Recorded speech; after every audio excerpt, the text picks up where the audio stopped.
Big, big show today. A lot to get into. First of all, if you want to get in on the conversation, you can get in on the Lee's Air hotline, 559-320-1430. The way to reach our show, once again, 559-320-1430.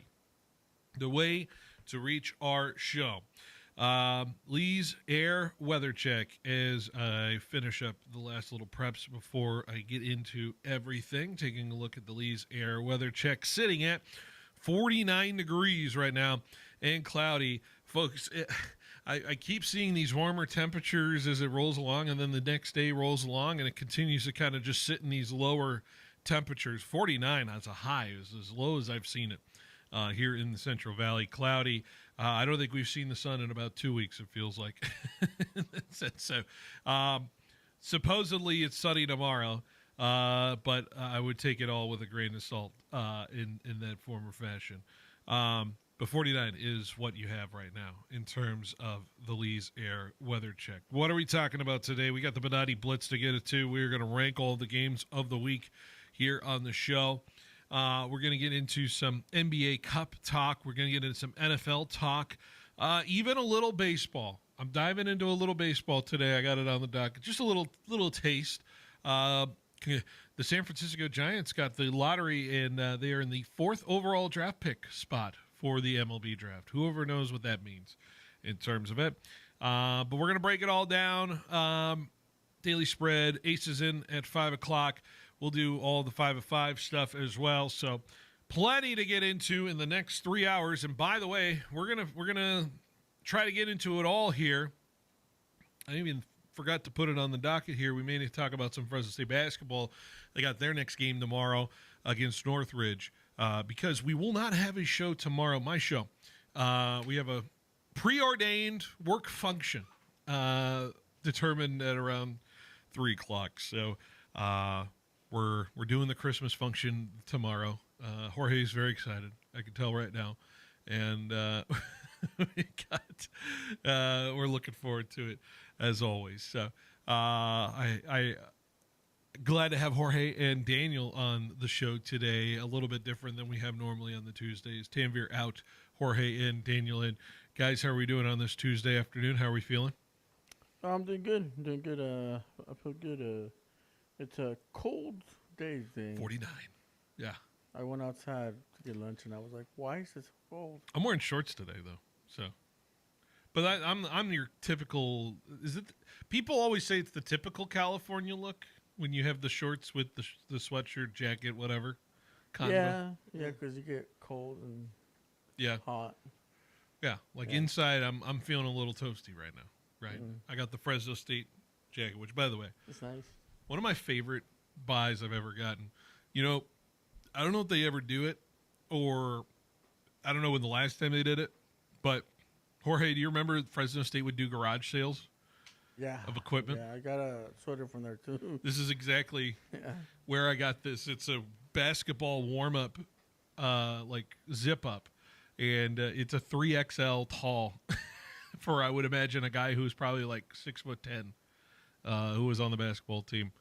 Do I know? But it's got the old Nike logo because Fresno State's no longer with Nike, right? I remember I showed up to school in the library, not the library, the bookstore. Yeah. They had a garage sale. Mm-hmm. They're just selling older versions of whatever they're called. Well, probably when they switch over to other brands, they're like, all right, well, here's whatever we're trying to get rid of. People buying helmets, I think. People buying all kinds of different geared cleats. Yeah, I remember. It was cold. It was kind of like today. Yeah. But I didn't realize it, so I didn't have my sweater on. Mm-hmm. So I just went and bought a sweater there. Yeah. It was $20. Not bad. Not bad at all. Not bad at all. Have you ever, do you even know what I'm talking about, Daniel? Or I can't remember the last time Fresno State had a yard sale like that in a long time. I've got no clue. Nothing. You've got nothing. All right. Usually, Fresno City sometimes does it too. City does a garage sale? Yeah. Of their but equipment? They'll do it like at the end of the semester or somewhere at this time. Just their excess stuff. Yeah. But then again, you're buying the excess, and then you have to deal with having it and whatever. But this is one of my favorite jackets. So, Daniel, how are you doing on this Tuesday? I'm doing pretty good. I actually enjoy the fog. I enjoy this weird weather we're getting. I like Call me weird, but I love gloomy days. You love gloomy days. You love, when it was even a little misty earlier today. When I was driving around getting lunch. I don't know if you were dealing with that too, Jorge, in terms of it when you're getting your food. It's interesting, of course, staying in and trying to stay warm and watching the football, of course. And there are certainly some games you could remember for a while. And I would argue last night's Monday night game had some memorable moments for the folks out there who may have missed Eagles and Chargers, which, by the way, congrats to the people at Major Wager. I made the bet card, and people were raking in the money last night, Jorge. They were raking in the money. So big winners last night for Major Wager folks out there. So good job by them. Even my Major Wager bet of the night, Jorge, you want to know what my Major Wager bet of the night was? What was it? When they showed Monsters Inc. characters on the broadcast, and sure enough, in the second quarter they did, and people were happy about that. But I think if you didn't know a context of they were doing a Monsters Inc. broadcast, you would have no idea why that was on the bet card whatsoever. Speaking of that, the absurdity of the game last night certainly was on full display, and at one point even broke the Monsters Inc. broadcast. If you saw the play that I'm thinking of, which I myself lost 4 fantasy points in a matter of seconds from what Jalen Hurts did, where he threw an interception. The Chargers then fumbled that interception to Jalen Hurts, who then fumbled that fumble back to the Chargers. Immediate loss of 4 points. Thank God I'm well insulated in the playoffs, but it was an absurd play in an absurd game. The 6 combined turnovers in that second quarter is the most in a game since the Broncos and the Commanders, then the Redskins, back in 2013, when they combined for 7 turnovers in the fourth quarter of that specific football game. If you're looking for most turnovers in a Monday night game, that has not been broken yet. It was 8 turnovers combined last night. Only the 2012 game between the Broncos and the Chargers had 9 turnovers in that Monday night battle back in Week 6 of 2012. But while I do believe these teams are a plus team in the grand scheme of the National Football League, don't know if I saw exactly the most scintillating football last night. But what I want to pose the question to when it comes to this game last night is from a 49ers perspective, from a Rams perspective, you watch what happens with the Eagles in this game, and you sit here and start thinking, do you fear the Eagles anymore? Is there no more? Or have you lost your fear of the Eagles as a viable team that could give you trouble in the playoffs? Start with the 49er perspective, because that's right now where you're slated to play, which is in Philly, if the season ended today. Jorge, has the fear factor dropped for you as a 49ers fan? I mean, first of all, we didn't have no fear towards that. Okay. Concern. But of that concern that we might have had, I feel like it's definitely, I don't know if it's gone, but it's definitely diminished a lot. Uh-huh. I think the flaws that were once there, maybe at the beginning of the season for the Eagles, are now showing a lot. Yeah. And I don't know. I don't know why, but they definitely are, more out there than before. So. Mm-hmm. Daniel, it's good too. What do you think, Daniel, in terms if you're a 49ers fan today and you sit there and you're slated to play the Eagles if the season ended today, are you worried about that game anymore, or do you look at last night's result and say, give me the Eagles, I'm ready to play them? Oh, I would so say give me the Eagles. Like, to be honest, I've been off the Philly bandwagon, I guess, for a while now, because that team just hasn't been what they've been in like previous years, especially last year. Like, I know everybody expected them to, back up their performance, their Yeah. Super Bowl winning performance, and that just hasn't been the case this season. So yeah, if I were a 49ers fan, I'd say give me them today. I want them in the playoffs. What's more concerning if you're an Eagles fan is that you get the Saquon Barkley run last night. You get the home run hit, and yet still you cannot overcome the mistakes that were made last night. Now, they say Jalen Hurts had 5 turnovers. I'm not going to count the fumble he recovered because that's just a circus play. So I'm going to say the 4 turnovers were his fault, the interceptions, all of that stuff. And I'd imagine that if you're a team that is able to force turnovers, the Eagles are a team you look forward to playing. Here's my only issue with this with the 49ers, is that the 49ers are one of the worst teams when it comes to forcing turnovers in this National Football League through 13 weeks. So whatever opportunities are afforded to you from what the Eagles have been giving other teams, maybe you don't get those as a 49ers fan, as a 49ers team, and you have to overcome whatever talent that the Eagles do have. And so maybe that's my devil advocacy of whatever the Eagles' weakness is not your strength, and maybe the matchup doesn't quite work for you as a 49ers team. Saquon Barkley will still scare me as a 49ers fan if I have to face him as a fully healthy running back. Interior line, pressure when it comes to what the Niners do interior-wise versus what Jalen Hurts can do up the middle certainly feels a little open, susceptible to this 49ers squad. So I still think, for me, the perspective of a 49ers fan, if you think of it logically, is I think there is still some matchup concerns for me. But I think my fears have diminished. I think there's a real legitimate chance the Niners can go to Philly if the season ended today and win a playoff game. I think they've dramatically improved in that sense. I'd much rather have Philly, I think, in the first round than Dallas. If Dallas goes 4-0 and Philly goes 2-2, guess what? Dallas is hosting the 49ers in the playoffs, and they are your NFC East champions. So that is the distinct possibility. That's don't give me the face. That's what can happen.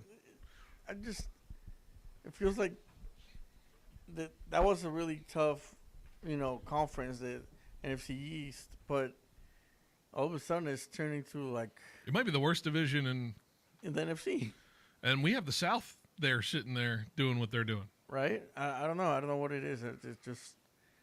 It's weird. Do you think it's a product, though? Do you think the Eagles struggled because of the Chargers last night? Like, did the Chargers do anything last night? I do think they had a little bit of a hand in the struggles the Eagles played against. It was a bad matchup, potentially. And despite Philly sacked Herbert 7 times last night. You sack somebody 7 times in a single game, you should be dominating it instead of barely losing in overtime. So, maybe it's a different stretch of that when it comes to the matchup. But for the 49ers, I would imagine this starts checking off a list as a fan that you shouldn't be concerned about this Philly team. I wouldn't be concerned about this Philly team. I know as a person in the building, if they'll tell you they'll still be concerned about them. There's still plus players out there that have the capability of doing so. Now, from the Rams' perspective, it feels like 2-horse race with the 1 seed right now for me between this now. Like, the Eagles are gone. The Eagles head-to-head really doesn't matter for me with the Rams. I do not think the Rams can lose 2 more games this year based off of what they have. And so it really is coming down to what the Seattle Seahawks and the Los Angeles Rams can do, and if the Niners can find a way to kind of inch their way in, which only one result can allow the 49ers control their own destiny and be the NFC West Division champs. You know that result, Jorge? A tie? No. You just for the 49ers to go 4-0 the rest of the year, they only need one other result outside of their control, and they are the NFC West champions. For the Rams to lose one. They need the Rams to lose specifically to the Seattle Seahawks. The Seahawks, yeah. Specifically to Seattle, which is entirely possible up in Seattle on a Thursday night. So, to me, it's a 3-horse race in the NFC. I know the Packers are what the Packers are, but I think this NFC West has proven that it is as good as any. The Eagles have played themselves out of contention from last night, in my opinion. They do not look like a team that is sharp and ready to win 4 straight to win a Super Bowl this year. It is not in that situation, and I think that's what you need to be paying attention to when it comes to all this. And so, how do you feel about the Rams' 1 seed chances now with the Eagles out? I would imagine they're pretty good now. Whether it just comes down to the Seattle game. I think the chances are better. Yeah. Yeah. But still, it's the Seattle game. You know, it's the last game of the season. It's gonna be the toughest game of the season, I think. So I don't know. Only good thing is that we're playing at home. Yeah. It's going to be fascinating down the stretch. And the 5 of 5 is the top 5 most impactful games left on the NFL schedule. I have that at the 5 o'clock hour. So I'm interested to digest and go through that from what we're looking at. But I cannot wait to see how this all plays out down the stretch. Another domino falling for the NFC side with the Eagles falling and the Niners inching closer to playoffs. By the way, I don't know if they have it in terms of a statistical anomaly or anything like that. I do need to know if this is the latest we've had nobody clinched for the playoffs in the NFL. I don't have that in front of me, but I don't know if I have that specific information. We do have 3 potential clinching scenarios going into this week. The NFL sent this out. 3 teams can clinch a playoff spot this week. I went through it with you. The Broncos can clinch a playoff spot if they win. The Patriots can clinch a playoff spot and a division title with a win. And the Rams can clinch a playoff spot with a win against Detroit on Sunday. It's crazy to me that the NFC has the Rams at 10-3, and only 2 games behind them is a team out of the playoffs in Detroit. And it's all so bunched up together. It's crazy to me that that's the way it all is. But it's been a weird season, been a strange season. All right, let's take a break. When we come back, we got the Benatti Blitz next. We're ranking all the games next on 1430 ESPN, Fresno, the Valley's local sports leader. The Central Valley Sports Leader has you covered for the local angle with the Central Valley Sports Report hosted by Paul Meadors. Paul is back for year 5 and is ready to give you the insight and knowledge of everything you need to know when it comes to high school sports. From the coaches and player interviews to the game recaps week by week, as well as talking with all the insiders that have the pulse when it comes to prep sports in the Central Valley. Central Valley Sports Report, airing 10 a.m. to noon. Live from First String Sports every Saturday on 1430 ESPN Fresno. Fresno County is filled with talent, but opportunity doesn't always reach every student. The foundation at FCOE is just $100,000 away from reaching our $1 million endowment for excellence. This fund safeguards life-changing programs, from academic decathlon and career expos to arts, leadership, and college readiness, ensuring opportunities for students now and for generations to come. Join us. Every gift builds tomorrow. Visit fcoefoundation.org/raise to 1 million. Want to work somewhere fun, flexible, and rewarding? Me and Ed's is hiring. We're looking to expand our team with full and part-time positions at over 40 locations. Join our growing company as a delivery driver or valued team member today. For more information on job descriptions or to apply, go online at meandeds.com or visit your nearest location. Me and Ed's is hiring. Fill out an application.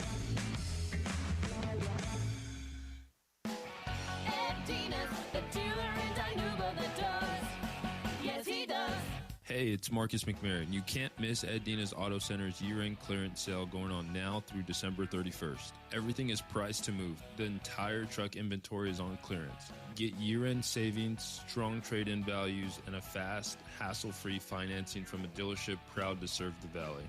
Ed Dina's, the dealer in Dinuba that does. Yes, he does. Get your business noticed and stand out from the crowd by visiting MegaPrints. Working with the Valley's most prestigious and high-profile businesses since 1998, we print and install custom-designed signs for businesses of all types and sizes. From yard signs to banners to wallpaper and fleet graphics, MegaPrints has the state-of-the-art capability to turn the signage you've dreamed of into a reality. Visit megaprints.com today to see our work and what we can do for your business. Quick, where can you find a great selection of Tempur-Pedic, Stearns & Foster, Serta, and Mattress First bedding? Easy. The same place you'll find adjustable beds, sheets, pillows, mattress protectors, and more. Sleep Retreat, inside Fashion Furniture. It's the same place you'll find 150 recliners, custom upholstery, leather sectionals, dining furniture, and even office furniture, not including thousands of decorating ideas that you're really gonna love. Fashion Furniture on El Paso, across from River Park. There's nothing like it in all of California. On game day, don't just settle for weak snacks. You go big, like a boss. The Butcher Boss brings you the kickoff platter, stacked high with man-sized, fully cooked meats. Tender sliced tri-tip, fall off the bone, pork spare ribs, smoked sausage, fiery jalapeno poppers, already sliced, already prepped. This Sunday, don't just watch the game, own it with a kickoff platter from the Butcher Boss. So call today to pre-order yours. The Butcher Boss, 41 south of Riverstone.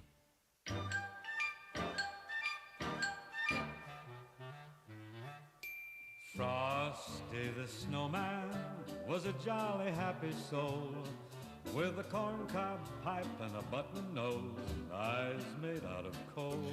All right, welcome back to Behind the Bench here on 1430 ESPN Fresno, the Valley's local sports leader. It is now time for the Bonati Blitz, brought to you by Grocery Outlet. A reminder for you, those folks who are headed to our northwest,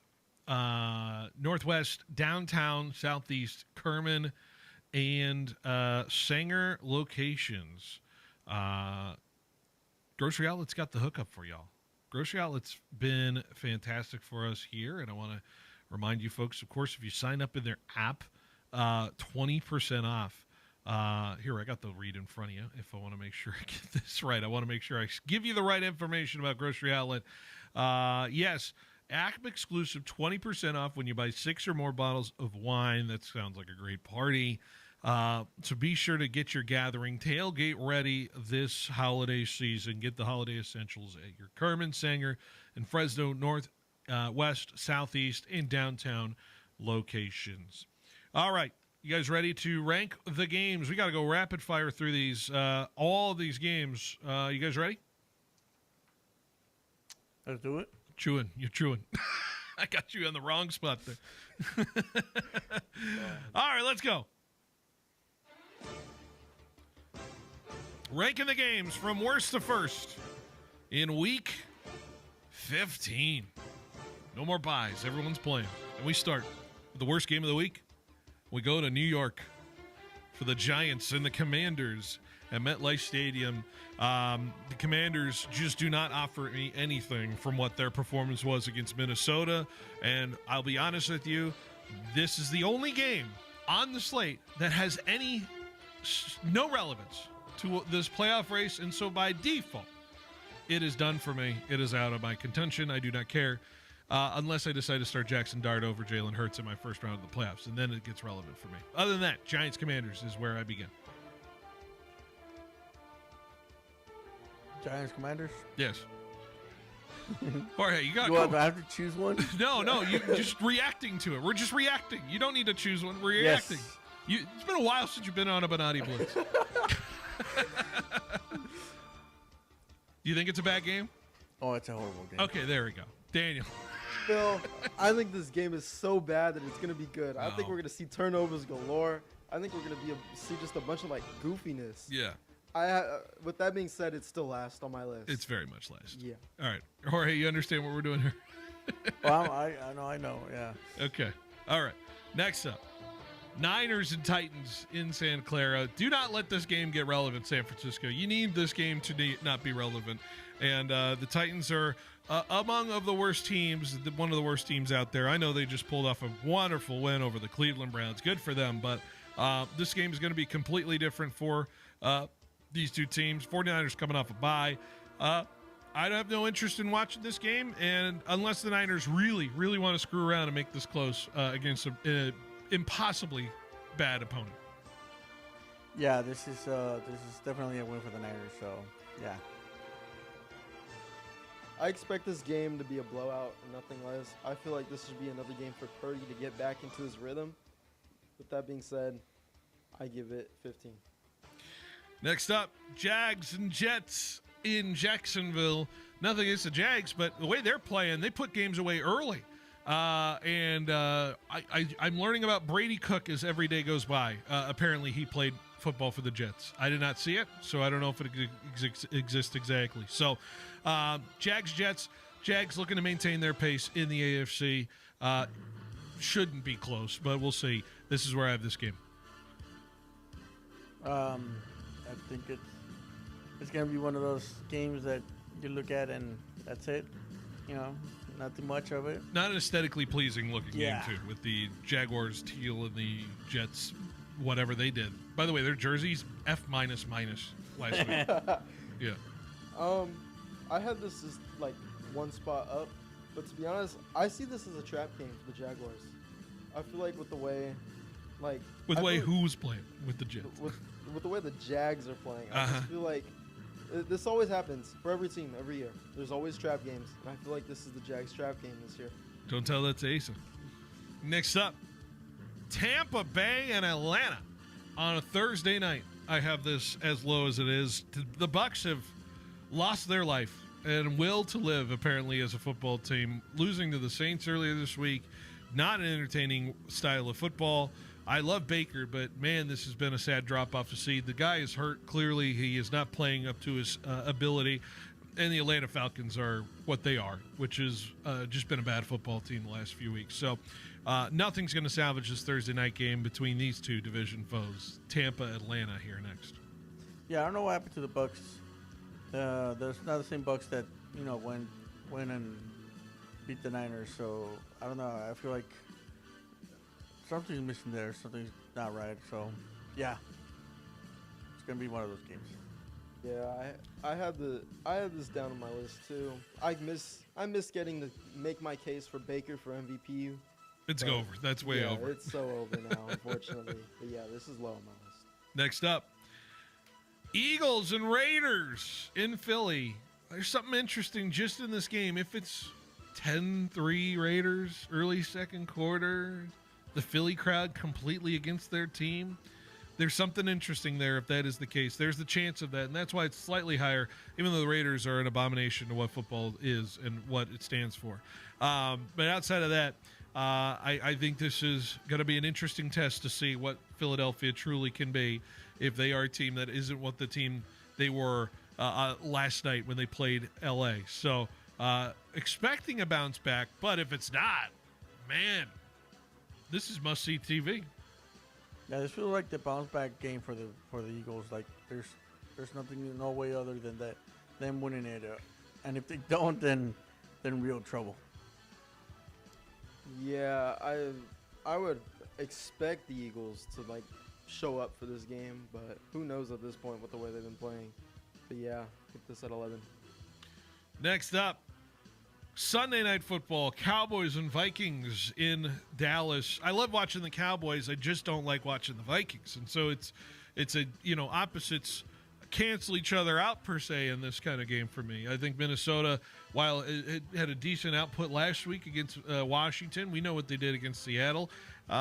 There's a chance this game could be entertaining, but outside of a very slim Cowboys playoff chance, I don't know if this game has any sort of juice to me in terms of the playoffs. So give me Dallas, Minnesota here next on Sunday night. I feel like this is gonna be a good game. This is gonna be a game because they're both gonna want to win this game, and it's gonna be difficult for both. But yeah, I'm going Vikings. You know, Phil, I think this has a chance to be an exciting matchup, but overall, I think it's going to be mid. You want to know where I put this on my list? 9. Okay. Don't you dare. We're moving on. Next up, Saints and Panthers in New Orleans. I like me some Tyler Shook. That guy is a gamer. I said this yesterday, but it was on my Benice list from the weekend. And don't count out the Saints against Carolina. They already beat them this year. Carolina really needs this game. If they lose this one, I would say it is a must-win the rest of the way for Carolina to make the playoffs. So, playoff feel for the Panthers, and the Saints want to screw up their the Panthers season. So, I like this right here in this spot, Saints and Panthers. Saints, can they win it again? 2 in a row? I don't know. I feel like that's going to be a good game because the Saints are gonna want more, and I think they're gonna get that win. Are we talking about Tyler Shook, Oregon Duck legend here? I don't even know what college he went to. Is that where he went to? It was one of the colleges he went to. Okay. But yeah, I feel like I got a pretty good chance that the Saints can destroy any hopes left for the Panthers' playoff dreams. But I think it'll be a fun matchup nonetheless. Division matchups are always fun. Next up, Chiefs and Chargers in Kansas City. Is it the Chiefs' funeral officially if some certain results happen? Chargers can bury them here with a win.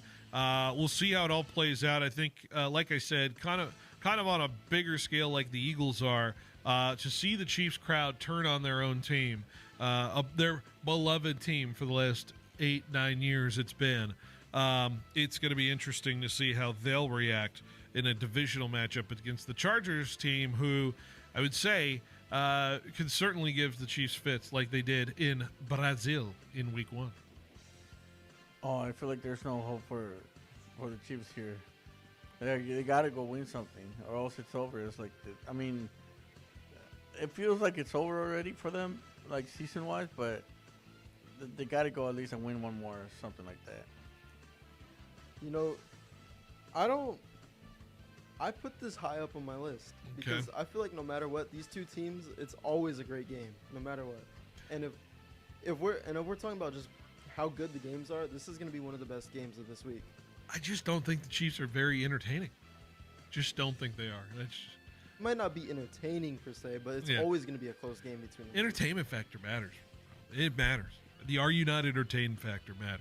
And this is my next game of where I feel like this, because this is my U.S. for a sicko game. I got one. Bears and Browns in Chicago between these two teams. Shedeur Sanders playing very good football last week, and the Browns decided to actively go against him. The own self-sabotage factor. The Bears with a tough loss against Green Bay. This is a game they absolutely have to have based off of the schedule they have remaining with Green Bay, San Francisco, and Detroit. So Bears are in a must-win situation taking on Cleveland. I'm fascinated by this game in Chicago. I think this is going to be a much more entertainment game than people think. Yeah, I feel like Chicago had everything going on for them, and it just the last game that just showed that they're really vulnerable, and I just feel like they're not getting out of that. Yeah. So yeah, I think they're gonna lose this one.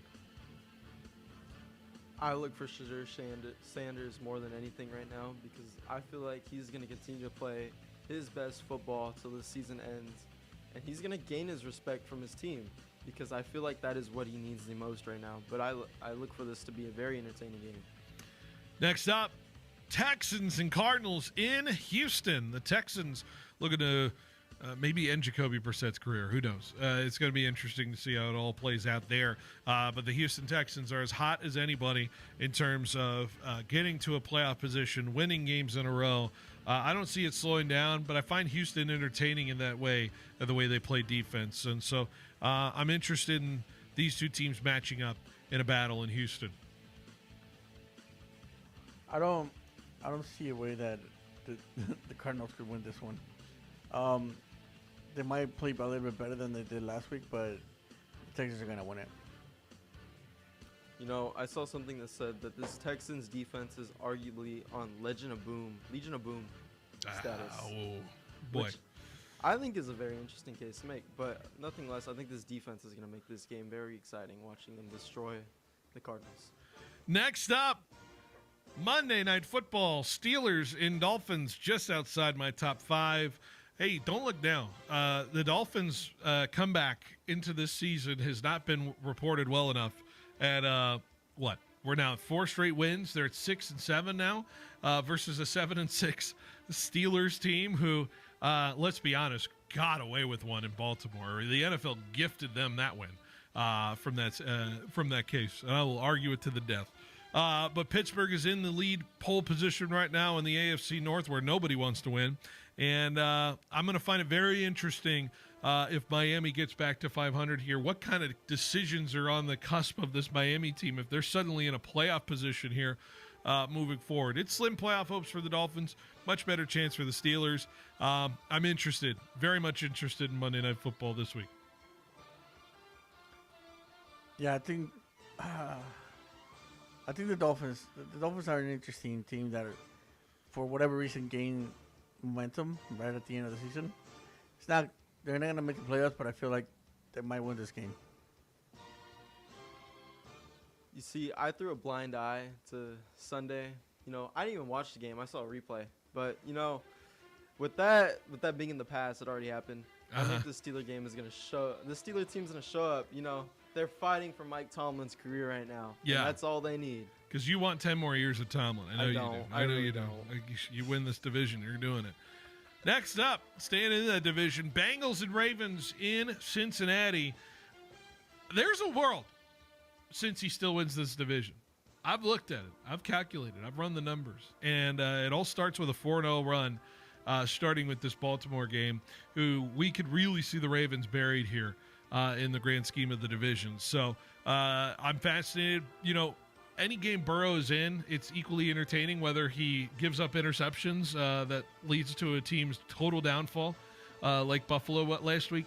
But at least I'm entertaining that factor than sad Lamar Jackson and what he has been doing this season as a starter. So, Cincy, Baltimore, my number 5 game of the week.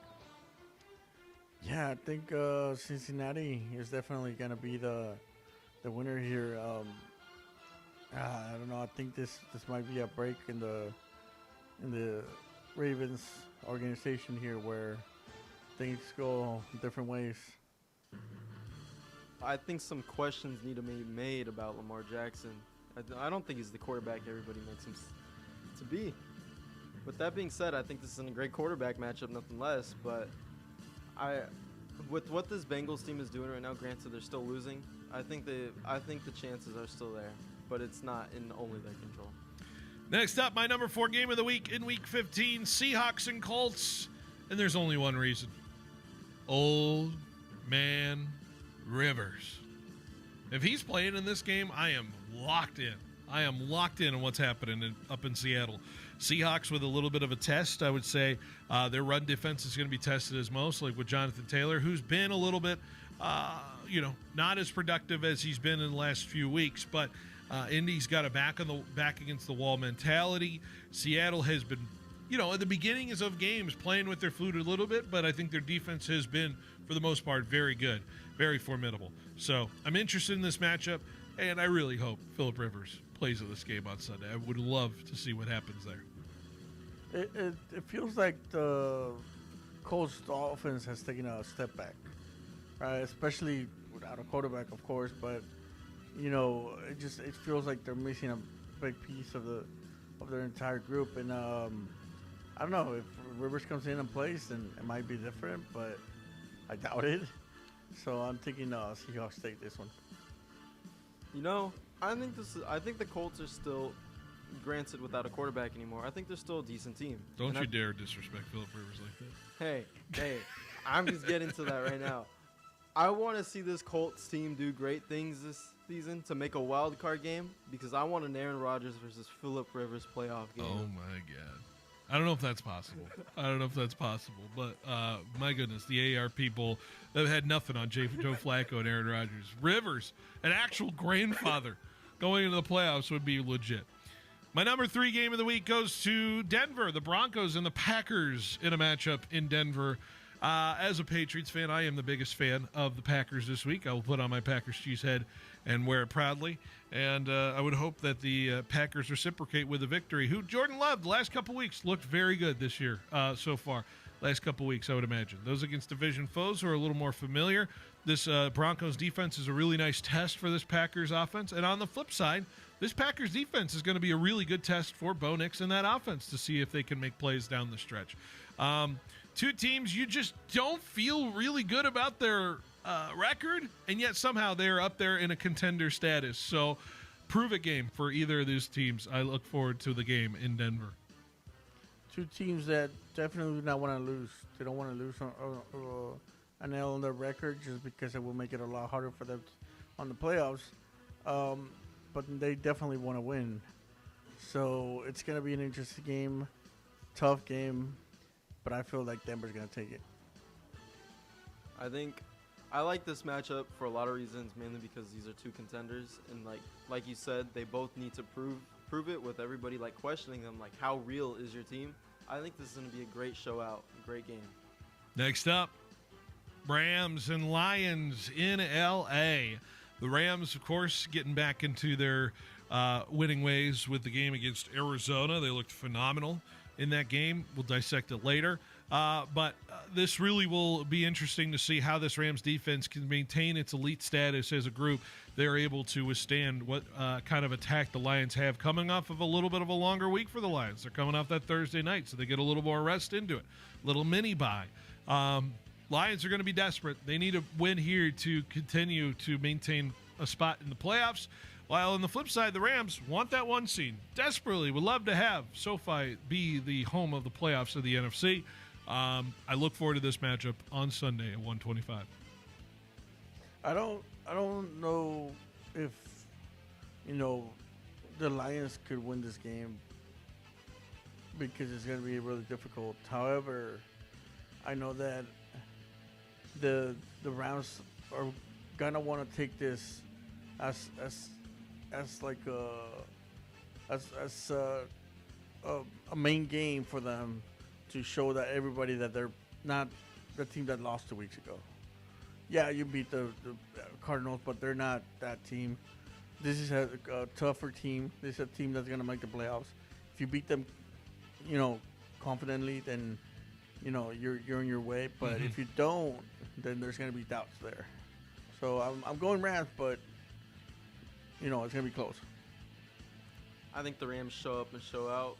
I think this game will determine whether the Lions will make their playoffs or not. But I think the Rams end that. And finally, my number one game of the week for the AFC East.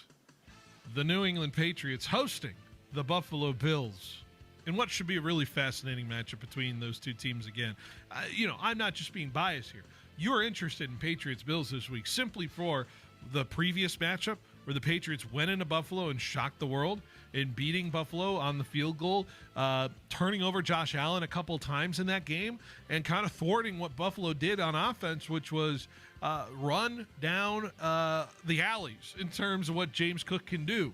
The Patriots can do that too against this Buffalo defense and should be able to do so as well. It's just a matter of if Drake May can stay on his feet. Avoid getting sacked in certain situations. The pressure can avoid him. The Patriots have schemed well to that kind of pressure. You blitz Drake May, you're in trouble. You don't blitz Drake May, you're in trouble. And I don't know if the Bills defense has enough to stop this New England team on Sunday. For the division, I love this idea of this being the first division clinched, if that is the chance. And I cannot wait to see the raging bull that Josh Allen is. If he wants to grab this division, he needs to win this game, and I look forward to that. Yeah, I want to see the Patriots, try to stop Josh Allen, especially how he was last week. Against, the Cincinnati. Yeah. He was down, and then all of a sudden he turned it up and turned the game around. Gave the defense, some hope, and the defense helped them out, and then all of a sudden they're winning the game. So I think if the Patriots are wanting to win this game, they're gonna have to stop Josh Allen. Yeah. Phil, I think we're gonna get an MVP Josh Allen in this game, but I think we're gonna get our future MVP Drake May with a statement. Get out of here! Statement win. Come against on. This Buffalo Bills team. I abstain, but I'm smiling. You already have the internship. You don't have to do this, right? And that is your Bonatti Blitz, brought to you by Grocery Outlet. Patriots Bills, number one game of the week. You guys agree with that sentiment? Number one game of the week? I think so because of everything that's got it going on. Yeah.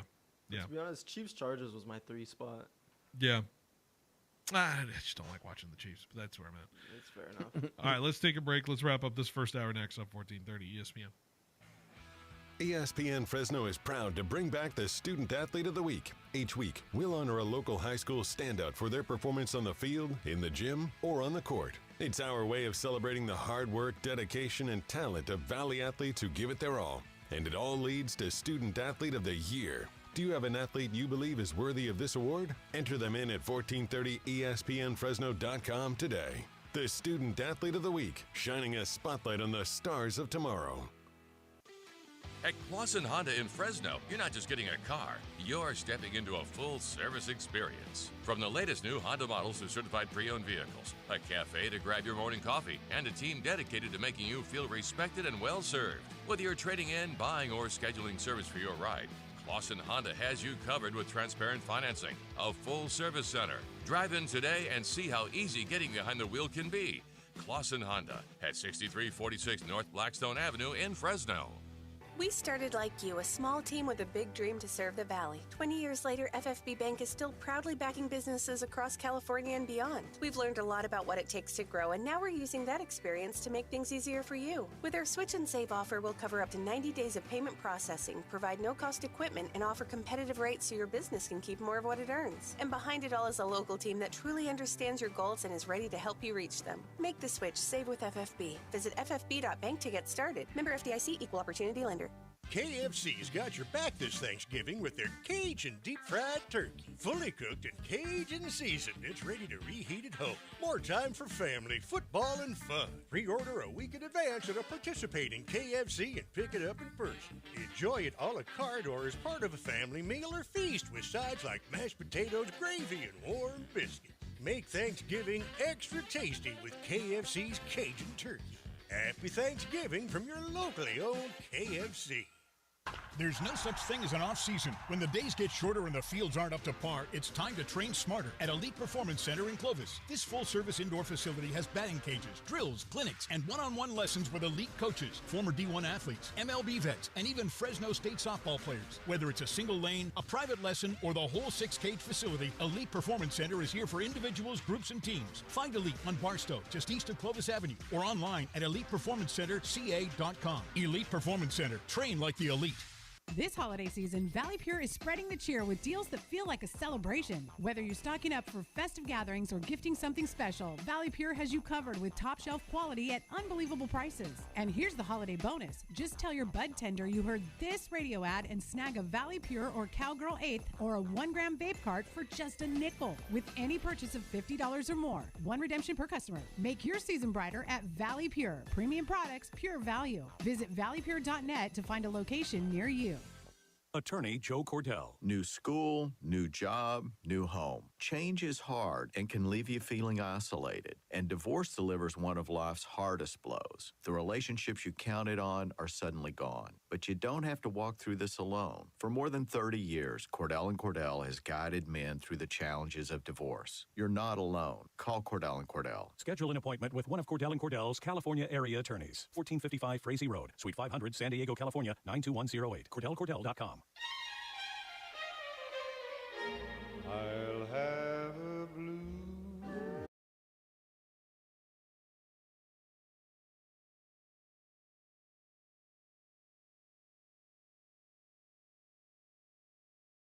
Behind the bench here on 1430 ESPN, Fresno, the Valley's local sports leader. I was just showing you guys. They do these profiles on Twitter of guys who have a swing, and I asked the question who this is, and Daniel, I have you guys on. What are you talking about? Show it to the camera. Oh, show it to the camera. Okay. That's Willie Adames. But in terms of that, yeah, you can see it. But somebody replied, just another guy the Yankees passed up on, shaking my effing head. And then someone replied with Anthony Volpe dropping a pop fly. And yeah. That's Willie Adames. Yeah, that's Adames. That's Willie Adames, right? Yeah. Yeah. We're watching an actual swing of his. Like you're comparing it. Yeah. Hey, Phil, Hey, Phil, would you take Volpe on your team for like a bag of chips? No. Not even a bag of chips. Oh. Not even a bag of like spicy sweet chili Doritos would I take Anthony Volpe Sweet chili Doritos. Would you take him for free? No. You would have to pay me to take Anthony Volpe on my team. Right, Jorge? Spicy I don't know sweet what you're chili. talking about. Spicy sweet, very delicious. They Fun. are. They are. They're It's a different. dangerous. What about garden salsa sun chips? Yeah. Sun chips? French onion? Mm. Yeah. I'm not a big on the cheddar, the harvest cheddar. Harvest cheddar is hit or miss. Yeah. It's mid. Well, there's one more, right? There's like a sweet onion. Yes, I think there's It's like a 4. purple bag. Yeah. There's 5. Well, there's original. There's the Green onion. green onion. There's the garden salsa. There's the harvest cheddar, and then there's like a purple one. That's like a. I don't remember. It's mysterious flavor. We don't know. Hold on. Sun chip There. flavors. We need to do this. This is important. Sun chips flavors. What do we got? It's not loaded for me. Honey barbecue. Honey. No, there is another. There's a purple one too. Yeah, it's honey barbecue. No, the honey barbecue is like a. Oh, chili red- lime. Yeah. Chili lime. And then there's like. I tried chili lime. It's all right. They sell black bean ones, I guess. Oh. Okay. Weird. Black bean. Yeah, no, I'm not down for that kind of sun chip. Vegan sun chips. Yeah. No, we're not down for those. Hey, baseball. Giants have been linked to Bellinger. Are you interested in Cody Bellinger, Jorge? No. I don't think so. I mean, I don't think we are. I mean, I don't think we need him, but then again, Well, it's like where the outfield is in terms of how they're kind of developing it, and Jung Hoo Lee is a lefty bat. It's too many lefties. It's the lefty situation. Hey, you guys had an outfielder, Yastrzemski. Yeah, who was I always said I hated Mike Yastrzemski. I was a Yastrzemski fan. I was not a Yastrzemski fan. I always was not a defender of Mike Yastrzemski in his time in San Francisco. Jorge knew many times I tried to send Mike Yastrzemski out to the shed. No, I liked him. I think he was a good guy. He played well for us. 30 seconds. Edwin Diaz to the Dodgers. Is this another move that makes you feel like the Dodgers are eventually going to break baseball, or if they haven't already? We're not playing baseball in 2027. Yeah, you think the lockout's happening? Yeah. For sure now? I mean... Yeah. Yay, baseball dead. It's Baseball's dead. Edwin Diaz to the Dodgers has officially killed baseball. Congratulations, everyone. Look, they've been doing this for a long time. And What if he stinks? No, but imagine like your closer Right? going from Edwin Diaz to Devin Williams. Like, boo. Yeah, you knew that. Yeah. With your gyro ball, gravity ball, or whatever the hell bogus thing Devin Williams threw. All right, we're out of time. Let's take a break. We got another 2 hours left, so we'll come back. Hour number 2 next. Steel prices are rising everywhere except where it counts. Pacific Steel Supply INC in Fresno still delivers unbeatable value, rain or shine. They'll match or beat any competitor's price by at least 10% on top quality steel, roofing, and components. 24/7 service? Absolutely. When storms hit, Pacific Steel Supply INC keeps your build moving. Get your free quote today at PacificSteelSupplyINC.com. Pacific Steel Supply INC. Premium products delivered on time, every time. Hey, it's Phil Bonatti from Behind the Bench for my friends at Valley Athletics, the new go-to sports facility in the Central Valley. Founded by Valley legend Vance Wahlberg and former Bulldog volleyball coach Jonathan Winder. Valley Athletics allows athletes to really shine at volleyball, basketball, and pickleball. Visit valleyathletics.co right now to learn more about enrolling in our current volleyball and basketball offerings that include league play. That's valleyathletics.co. Proud sponsors of high school athletics. Bulldog basketball is back and heating up the Save Mart Center. Don't miss any of the exciting action as both the men's and women's basketball teams take on the Mountain West this season. Make sure to bring the whole family to root for your hometown Bulldogs as they compete for that Mountain West championship Fresno would love to bring home. Tickets start as low as $5 for select games. Grab them at GoBulldogs.com today, and we'll see you at the biggest party in the Valley. Go Dogs! Are you tired of waiting forever for your prescriptions? Grizzly Pharmacy is here to tame your healthcare needs. We fill most prescriptions in 15 minutes or less, always accepting new patients. And enjoy free delivery to your home or workplace in Fresno and Clovis. We accept all major insurance, including Medi-Cal, Blue Cross, and Optum Rx. For our Clovis location, please call 559-324-1808 or visit grizzlypharmacy.com for more information. So winter's officially here, and the last thing you want is your house cold and your furnace sounding like it's auditioning for a beatboxing competition. That's why Lee's Air Plumbing and Heating is running their $99 furnace tune-up special. It's the perfect time, because nobody wants to see their breath inside the house. And let's be honest, layering 3 jackets indoors isn't festive, it's desperate. So get ahead of the cold. Schedule your $99 furnace tune-up today at leesair.com. That's leesair.com. Happy holidays from your locally owned and operated Lee's Air and Heating. CLN 635-355. Are you an athlete ready to level up your performance the raw way? Introducing the Raw Athlete Program from Raw Farm. High schoolers, college athletes, gym warriors, and pros, Raw Farm wants you to see why professional athletes and nutritionists are fueling up with Raw Farm raw whole milk to hit their team goals and personal gains. Raw Farm is the best 100% A2 cream top from seasonally grass-raised cows, non-GMO, certified humane, 100% made in America and crafted for serious gains. Visit rawfarmsusa.com to learn more and find it at your local Sprouts location through the nation.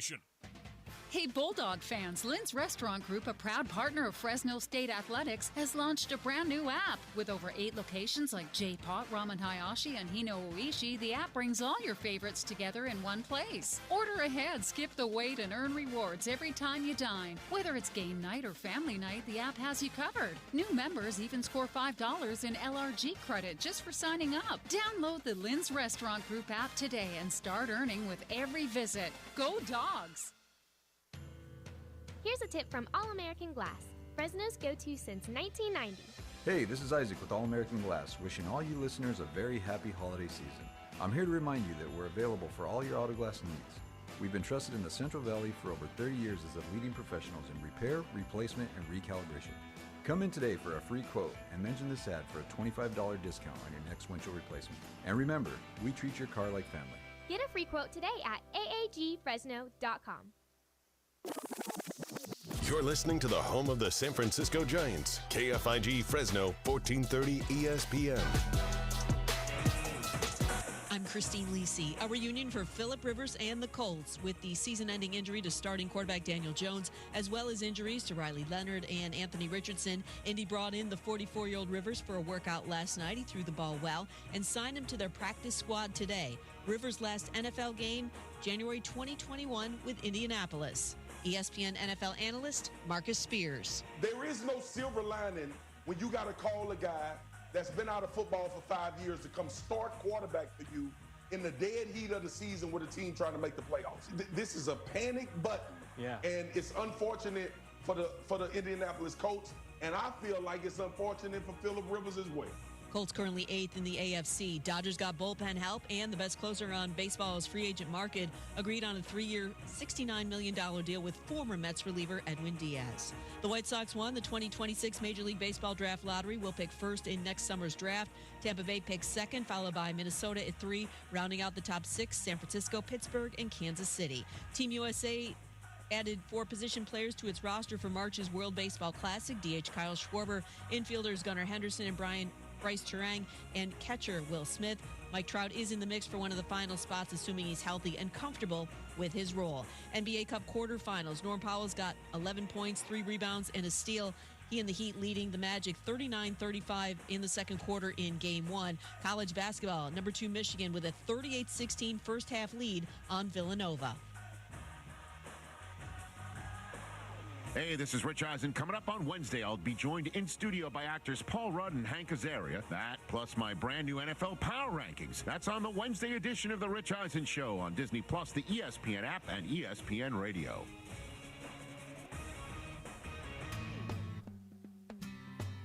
He's got the knowledge. Because once again, I have to come on there and talk about how right I am once again. In anything that it comes to sports. He's got the questions. I'm going to lose it. Are you kidding me? What are we doing here? He's got the guests. 20th head coach in Fresno State history here, Matt. Is it hard to believe sometimes still the 20th head coach here in program history? It's all moved really quickly here over the course of the last 5-6 weeks. But super excited to be here. Phil Bonatti is the voice for the Central Valley sports leader. Behind the Bench starts now. Brought to you by Helena Agri. That's right. Behind the Bench here on 1430 ESPN Fresno, the Valley's local sports leader, here on this Tuesday afternoon. Hope you're doing well. Taking all up to 6 o'clock tonight. over on 790 right now, the Sharks are playing against Philadelphia, the Flyers. Right, Jorge? They're playing one of the most underrated. Going on over 790.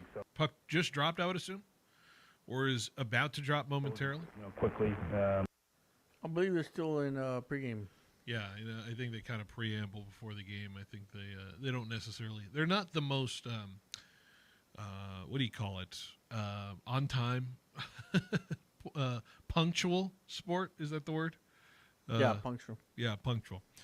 Hey, we ran a poll yesterday, and I wanted to give the results of that poll that we ran yesterday, which was a spirited discussion that Jorge and I certainly had. Daniel, you weren't part of it yesterday, but certainly you could get into the conversation here today about it. But we asked the question, do you believe that it was the right decision by Notre Dame to forego their bowl game? Two options were up for you to vote on. Yes, there was no upside, or no, they are losers. Daniel, what would you have you voted yet on that poll, or do you have a vote in that poll? Need to get your mic on there. I have voted. You in where? Yeah, you guys still got 18 minutes to vote if you want to vote. Are you presenting? Jorge, are you the vote? 87% has said no, they are losers. We still got time to get 13%. There is change no it a little bit up. Are you creating bot accounts so you can vote for your one side, Jorge? Basically, yeah. Wait, is Jorge on the yes side? Jorge's on the yes side. Oh, of course. So you think it's okay? It's okay for them to opt out of the Pop-Tart Bowl? The Pop-Tart Bowl. Yeah. Listen. I don't think it's okay that they did it, but I understand why they did it. I understand that there's no upside for them. I understand that they're going to lose more money than they're going to make in this bowl game. I understand that a lot of their players are probably going to be already trying to go somewhere else. If not, they're going to be getting ready for the draft, right? So it's not going to be the same team that it was if they were going to be in the playoffs, or if we're going to be fighting for something else. That's why it's different. That's why it's not same. Yeah, but the public perception of they are allowed to make the decision. I don't think that's in question. They can make the decision, but the public perception of them making that decision is what is being debated here for me. It's the same public perception that that happened to Florida. What do you mean happened to Florida? Florida didn't opt out of their bowl game. Yeah, Florida opted out by losing 8 games this year. Yeah. No, I'm sorry. A couple of years ago, what Florida happened to Florida State? Yeah, okay. I got a little bit ahead of myself. Florida State is a different situation. Yeah, but even then, that FSU team didn't opt out. Yeah, a lot of their players entered the portal, but they only entered the portal because that's what I'm saying. If they would have played that game, it would have happened like Florida State. Apparently, Vegas came out and said the line that would have been the line if the Notre Dame Fighting Irish played BYU in that Pop-Tart Bowl would have been a 14-point line in favor of Notre Dame if they played that game. I believe it. They're Catholic. They're not gamblers. Yeah. There's a joke out there, and I'm not going to say it. I seen something where they put a post out basically explaining why Notre Dame never joined the conference, and they were basically pinning it on the Big Ten in Michigan back in the 1800s because they were being anti-Catholic. So, that's a different story, and it takes a long time to explain. Yeah, that's a little bit of a. But it does come down. We're not diving into the persecution of Catholics here in this country. We're not diving into that here. It definitely was different times, and but I might explain to you during the break. But I'm not interested in the exploration of that topic as we run into here. But I do think. I mean, we're talking about an era that was where women couldn't vote. So it's we're in that kind of era. So it's things change. Things are allowed to change. Now, like Notre Dame joining a conference. What's interesting is the outrage comes from the persecution of the Group of Five instead of the persecution of, Notre Dame just not playing good football in a couple of times. Like, it's fascinating that they have to come up with the excuses. The talking heads, all of it has to come up with the But excuses it's not even that for they're not Notre Dame playing that good makes the play. football, It's just they didn't play the right people. I'm just confused. I'm just simply confused here because people are going to say these games are going to be absolutely unwatchable, unbearable to see because Tulane and James Madison it is. But then we just watched 3 days ago Alabama play one of the most unwatchable games in football in the SEC championship that I could ever imagine. And you're going to tell me and explain to me that they deserve to be in the bracket from what we just saw and tell me that that's going to be entertaining football in a couple of months, in a couple of weeks. Like that? You sure? Like I think it came down to like who what they are faced. I still think Bama should have been punished for losing, but that's. You tell me the SEC championship game was unwatchable. It was unwatchable. It was unwatchable. I was over here excited to watch that game, only to find out Bama didn't even want to show up. Yes. So I was like, man. And I understand that people think that the group of five are unwatchable, but because of what has happened before, of previous games. Yeah. Especially last year with Boise State. It's fair. Boise was in that game till like the fourth quarter. They were like down by 10 to the fourth. Yeah. So man, if they only played this year's Penn State team. Man. But my whole point is like we know there's only 4 real national champion contenders this year. Like I mean, let's spell it out plainly. Like, no chance Alabama is going up against Ohio State and winning a game like that. No. Like, no chance Miami's going up against Indiana at some point and winning a game like that. Like, we're not doing that. Like, Ole Miss ain't going to beat Georgia this year. So just give it to Indiana. Yeah. Just give it trophy, the only team I can make. But, like, the hand-wringing and the crying over the idea that Tulane can't compete against Ole Miss when we literally I could argue, Alabama can't hold water with anybody in there. I don't think Miami can hold water with anybody in there. I think that A&M game is going to be even a bigger blowout than the Tulane-Ole Miss game. The only team I make the argument for is maybe Oregon. That's it. But then this is what you do when you invite more teams to the dance is you're going to get product like this. But that's because they wanted to expand it. They wanted more teams in there, only to be lambs to the slaughter. They should go to 32. Or are you telling me Oklahoma is going to keep a game close against that Indiana team? Like, that's going to happen. You know what? Let's make it March Madness style. The regular season is just the start of the tournament. I mean, this is just me continuing to just try to explore the hip. The problem is it's too big. It's too big. There's too many conferences. They gotta share. They gotta cut it down to less conferences. Well, then we're getting into a different level of the NCAA, and that's where we separate have the to powers. To. And if that's where it is, but then goodbye TV money, goodbye everything to Fresno State, to all of that, because now ESPN's just going to solely focus on those four.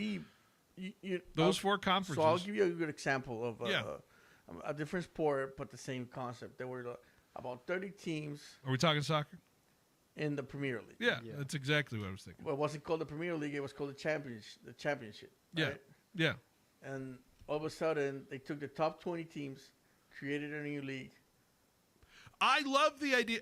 I'm not saying you only take top 20 no, teams. but what you're saying is something that's fascinating to me because I think a lot of people would subscribe to a Premier League, what do you call it, relegation style system for college football. Can you imagine North Dakota State probably could get to the Big 12 if you give it like 5 years to do it. Yeah.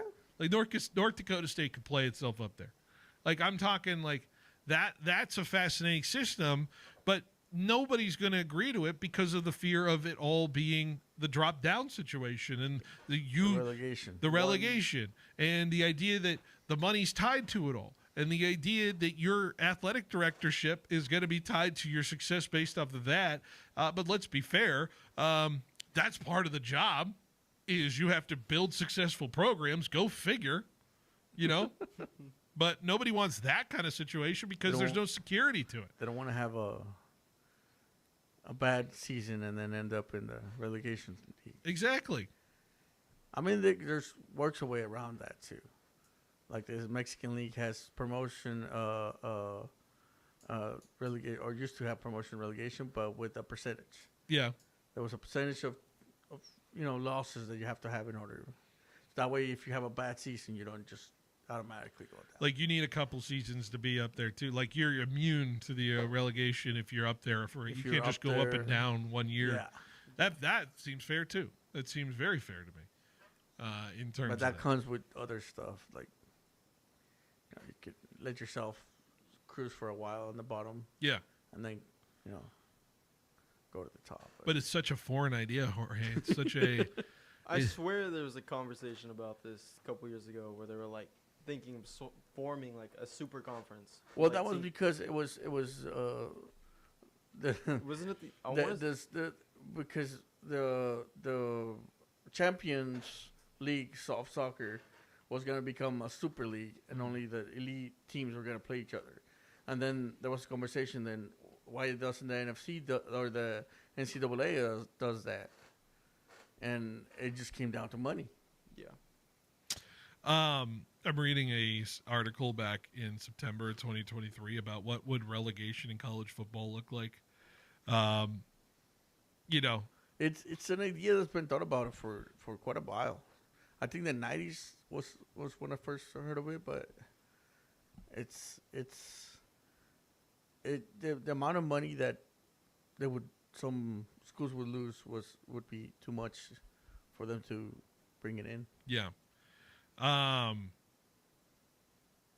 It's talking about like when Washington State and Oregon State became the only members of the Pac-2 or whatever it was, and then tried to do something with the Mountain West in terms of that.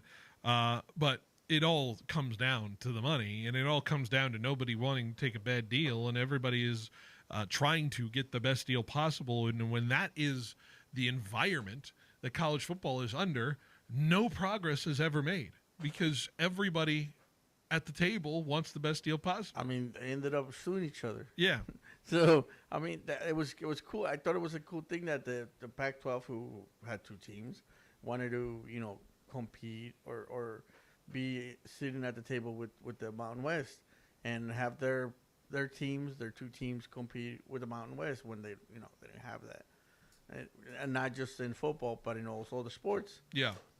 And then at the end of the day, it just things didn't end up. But here's the problem with relegation, and I'll do this. It's great in concept, but has it really tipped the scales in some way? Like outside of a Leicester City winning a title, like the powers are still the powers, and the powers will always be the powers in terms of that. And so, are we really tipping the scales there? Are we going through the motions in terms of that? No, it's more about the money than anything else. Yeah. The only team we're getting right now is Wrexham.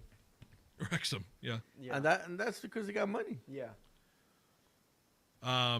Also think about the transfer portal in a relegation situation. Like, to me, at least in soccer, there's like safeguards against players moving in certain directions because you can loan players, you can do all that kind of stuff. Like, you're not going to have those kind of safeguards as a roster now with the transfer portal.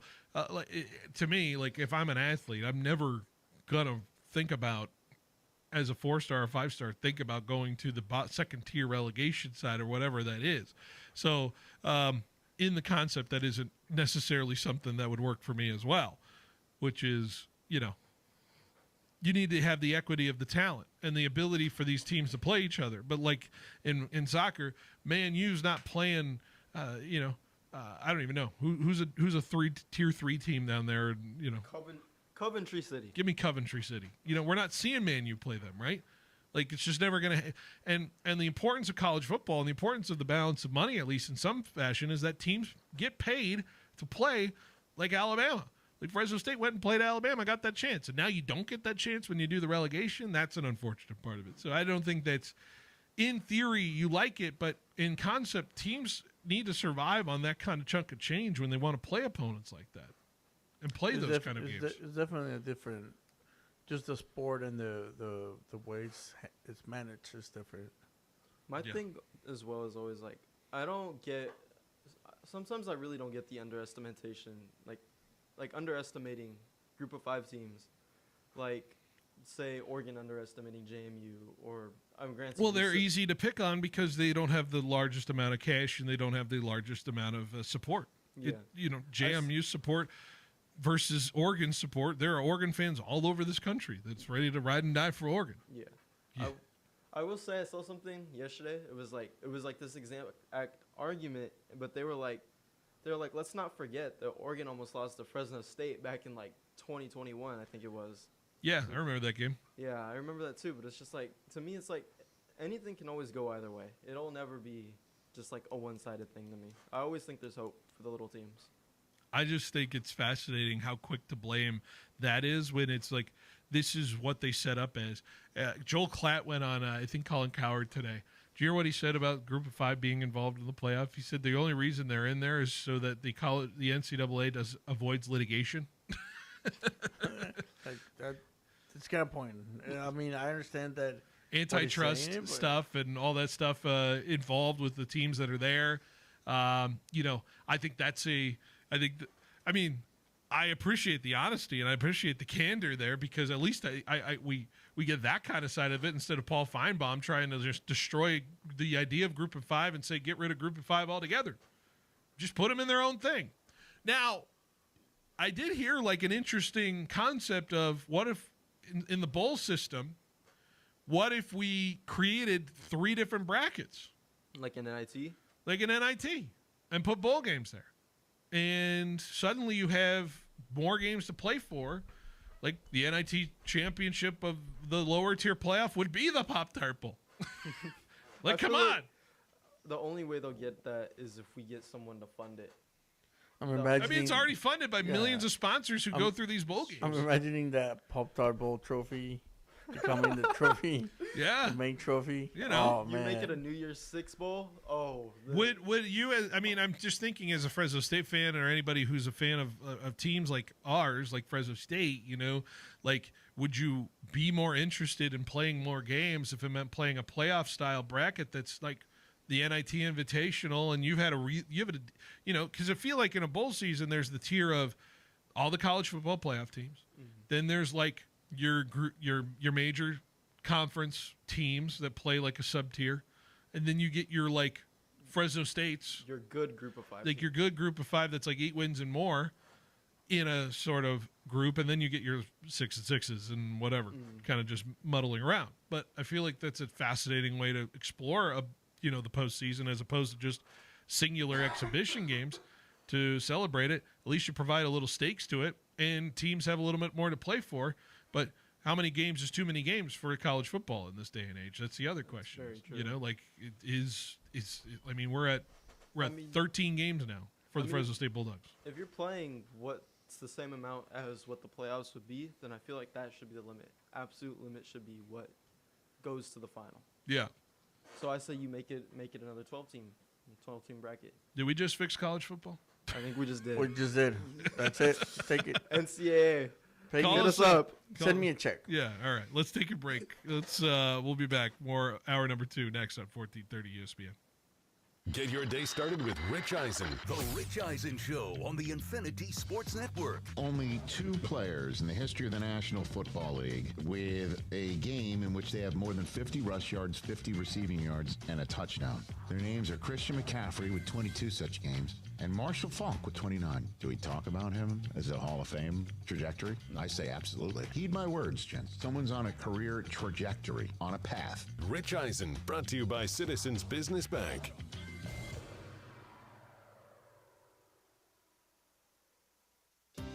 For over 60 years, we at DeBudo Defendus Insurance, a multi-generational and family-owned company, have proudly provided high-quality risk management and insurance solutions to local businesses. We stand on a tradition of solving insurance pain points in a wide range of industries like agriculture, construction, hospitality, transportation, and many others. A partnership and personal touch is what you can expect from us at DeBudo Defendus Insurance. Visit DIBU.com and get the business insurance you need today. License number 0E02096. There's only one West Coast West Coast Exhaust and Off-Road. Hey folks, Steve Johnson here from West Coast Exhaust and Off-Road. For over 20 years, my crew and I have been keeping rides running rides. From cars and trucks to side-by-sides, ready to roll into the season. Whether you need a tune-up, oil change, or full custom build, bring it to the crew that loves what we do. Get your rig ready for fall and winter adventures with a $100 suspension inspection. Only at West Coast Exhaust and Off-Road. Check out our 5-star Google reviews and swing by in Fresno, just west of Shaw and Brawley, or online at westcoastexhaustandoffroad.com.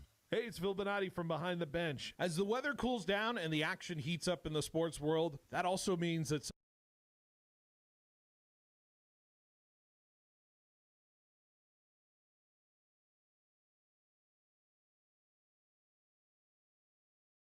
they've helped Valley families recover and win the compensation they deserve. And you don't pay unless they win. Visit DavisVanWagnenLaw.com. Davis and Van Wagnen, your hometown injury attorneys.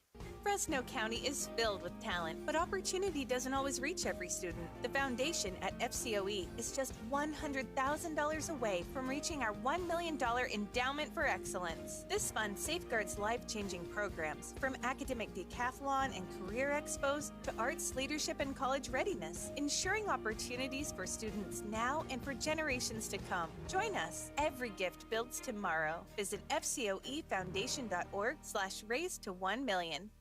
At Helena Agri-Enterprises, we're committed to helping you make the best agronomic decisions for your farm. That's why we combine cutting-edge technology with superior product. Helena's agri-intelligence solutions use in-depth analysis to identify potential problems in the field before they take root. Combined with a complete line of high-quality crop production and crop protection inputs, Helena has the tools to help you increase productivity, enhance performance, and maximize your return on investment. Contact your local Helena representative or authorized dealer to create the right plan for your farm with Helena products and agri-intelligence solutions.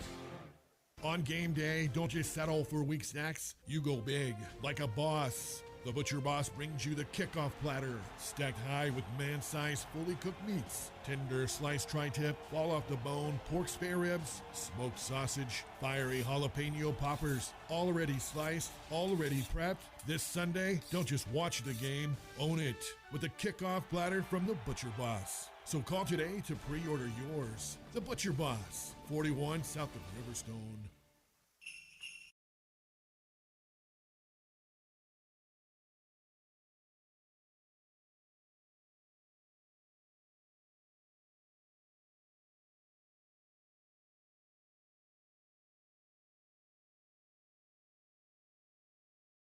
ESPN Fresno, the Valley's local sports leader. Hey, Jorge, did you know the NBA Cup starts tomorrow or tonight? But the Lakers play tomorrow. Do you know you ready for the NBA Cup?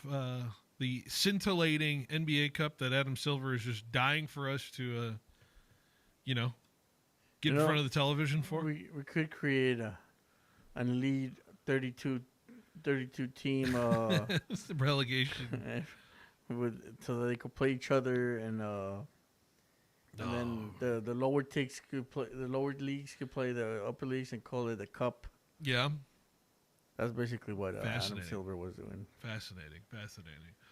God, I had an NBA Cup I had it all in front of me, and now it's totally gone. Yeah, quarterfinal set. Here we go. So tonight, Heat and Magic playing in Orlando. You got the Raptors and the Knicks, so it's the East Coast teams first.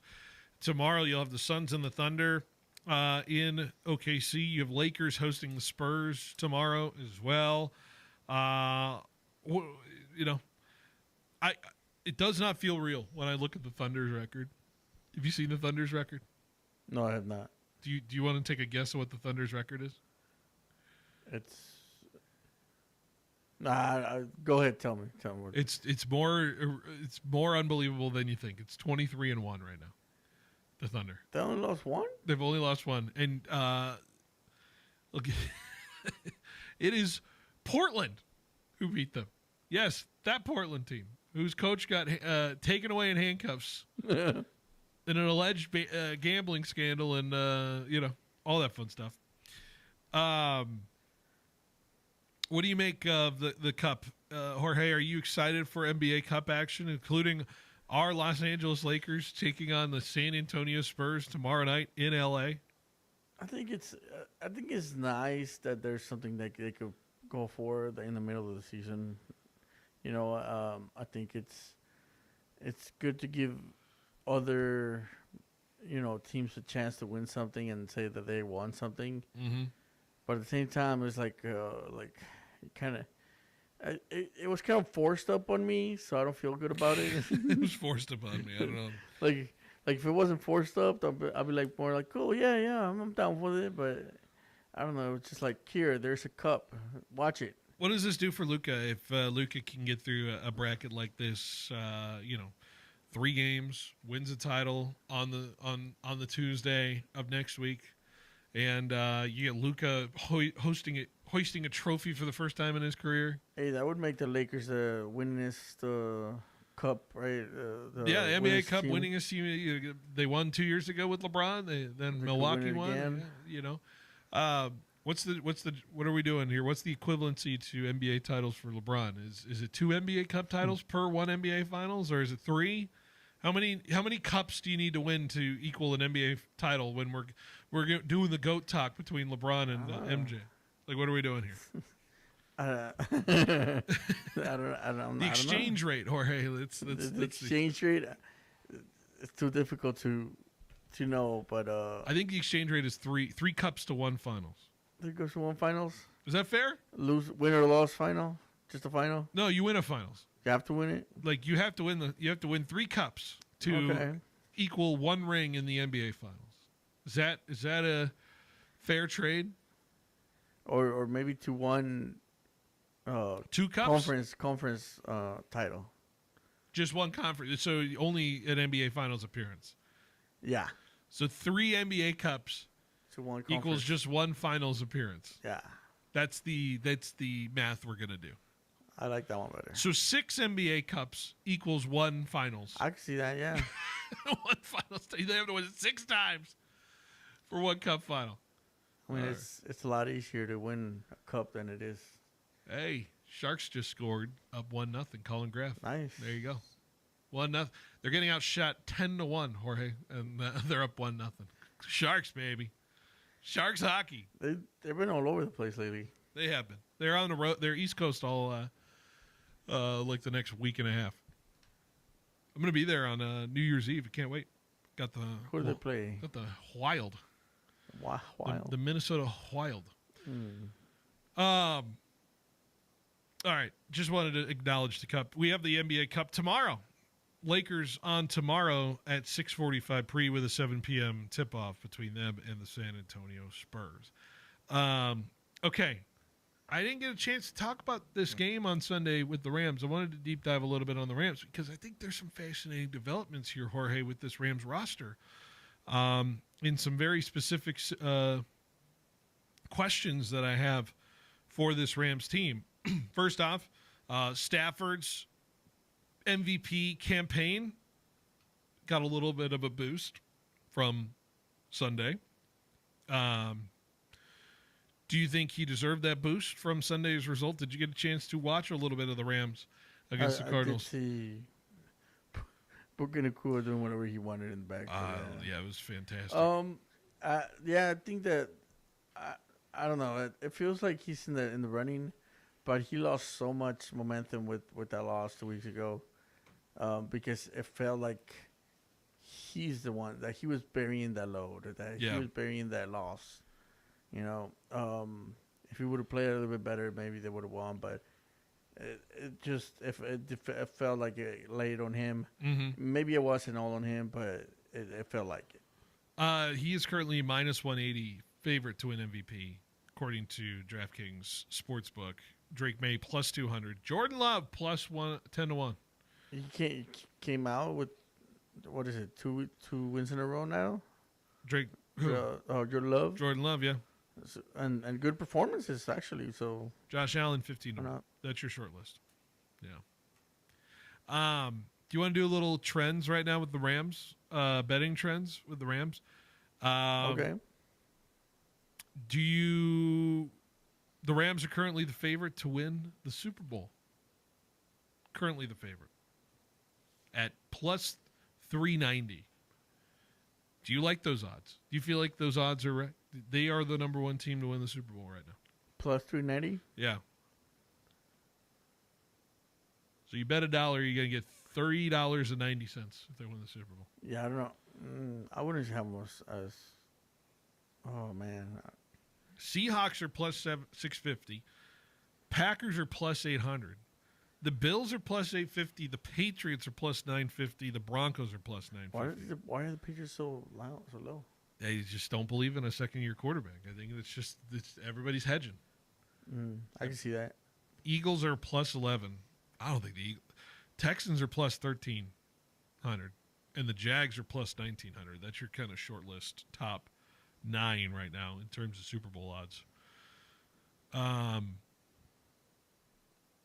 It's fascinating the way the Rams are the rolling here in terms of their kind of the gulf of what's been going on. I've never seen two teams in a division be like the consensus 1-2 right now in terms of it as well with the Rams and Seahawks. And the Seahawks? Yeah. But go ahead. No, I was going to say I'd probably I don't think I've seen it since the Niners Rams a few years ago. I asked this question because, like, when they played Carolina, and no offense to what Carolina did in that football game, but to me, the Rams kind of were their own worst enemy in a game like that. Yeah. And when they are rolling as a team. Like, it is impossible to consider how you stop what now I feel like are 4 legit guys on that team, on that offense, outside of Stafford, that are world-beating potential talent here. And I'm talking about Puka Nacua, of course. I'm talking about Devontae Adams, of course. I'm talking about Kyren Williams. And then in Sunday's game, hello, Blake Corum with 128 yards and 2 touchdowns and the breakaway run ability against Arizona. Like, there might be decisions to be made. I know Kyren got the extension, and it was a very quiet little hold in from Kyren Williams in the training camp side. But I wonder if they found something with Blake Corum here as at least an RB1, 1A, 1B situation with Kyren Williams, that the Rams are suddenly getting a little more dangerous if Blake Corum's this kind of guy. Remember last year they lost Blake Corum to a broken arm or a broken leg in the final week of the regular season. They missed him in the playoffs, and I think you could feel that they should have had him. You know, could have had Blake Corum for the playoffs. It would have been really nice to have him as a different kind of speed against Philly. But I just, it's like you look at what the Rams have done this year, and it's hard to believe a team has been more consistent than they have in terms of it. You know, I was going to do a little exercise here, Jorge, when it comes to, you know, how many games do you feel like they absolutely just, you know, impose their will in games like these? So let me go through a rundown and let me ask if you feel the Rams showed how elite they were in games like what I'm about to list. 14-9 over Houston. We now know what Houston was, right, Jorge? So I wouldn't call that a big blowout for the Rams, right? 33-19 to Tennessee. And I think Tennessee added a little bit of a late touchdown. That feels, it's not blowout-y, but it's borderline blowout, right, Jorge? Yeah. 27-20 against the Colts, not a blowout. 17-3 against Baltimore, not a blowout. How about the London game? 35-7 over Jacksonville. That's starting to feel really good as a Rams team, right? So I would say that's 2 games they've blown out opponents. 34-10 over New Orleans. Yeah. 42-26 over the Niners. You knew that game wasn't really close. I wouldn't call it a blowout, though. 16-point win. The Niners added one late. 21-19 over Seattle now. 34-7 over Tampa. Yeah. 45-17 over Arizona. So at least 5. If we don't count the Niners, that's at least 5 impose your will blowout games, right? Yeah. I don't know if any other team in the NFL is sniffing that total. Right? I feel like the Eagles were you want me to go on through a the path, Eagles? but ended up. So if the mark is 5. Okay, yeah. How many games have the Eagles really blown out their opponents? Not over Dallas in week 1, 24-20. Not against Kansas City, 20-17. 33-26, they beat LA. Not that. 31-25 over Tampa. No. 28-22 over Minnesota. No. 38-20 over New York. I would count that as a blowout. Green Bay 10-7. No. Detroit 16-9. No. And then losses the rest of the way. So Eagles have one. Give me another team. The Colts, maybe? You want Indianapolis? 33-8 over Miami. Yeah. 29-28 over Denver. No. 41-20 over Tennessee. 40-6 over L.A. or Las Vegas. 38-24 you want to count as a blowout, Jorge? Nah. No. 38-14 over Tennessee. Yeah. And then the overtime win over Atlanta, but nothing else. So they got 4. 4. They're up to 4. This is a good metric. Give me another team. What about your Pats? My Patriots. This is an interesting one because I think they're close. 42-13 over Carolina. That's one. Right, Jorge? Yeah. 31-13 over Tennessee? Yeah? Yeah. 32-13 over Cleveland? Okay. And, 24-23 over Atlanta, no. 28-23 over Tampa. 27-14 over New York, no. 26-20 over Cincy, no. 33-15 over the Giants on Monday night a couple weeks ago? Yeah. Right? Over 15, yeah. So that's 4. So still, nobody's touched the Rams. Nobody's touched the Rams in terms of blowouts that we would consider. You want me to look at your Niners? Good, yeah, but I don't think that they got more than 2. 41-22 over Arizona. I would consider the Cleveland game a blowout. 26-8? Yeah. So you got 2. Yeah, because you got a couple 10-point wins. You got the overtime win. Yeah, no. Niners were only at 2. You want to go? It definitely won't be Denver. I'll guarantee you Denver hasn't blown anybody out. I went through that score, right? It feels like Denver always plays to their opponent, but ended up just barely beating them. The only team they've blown out this year is Dallas, 44-24. And they blew out Cincy, 28-3. In that Monday night game, it was just wanted to claw my eyes out. It was so bad.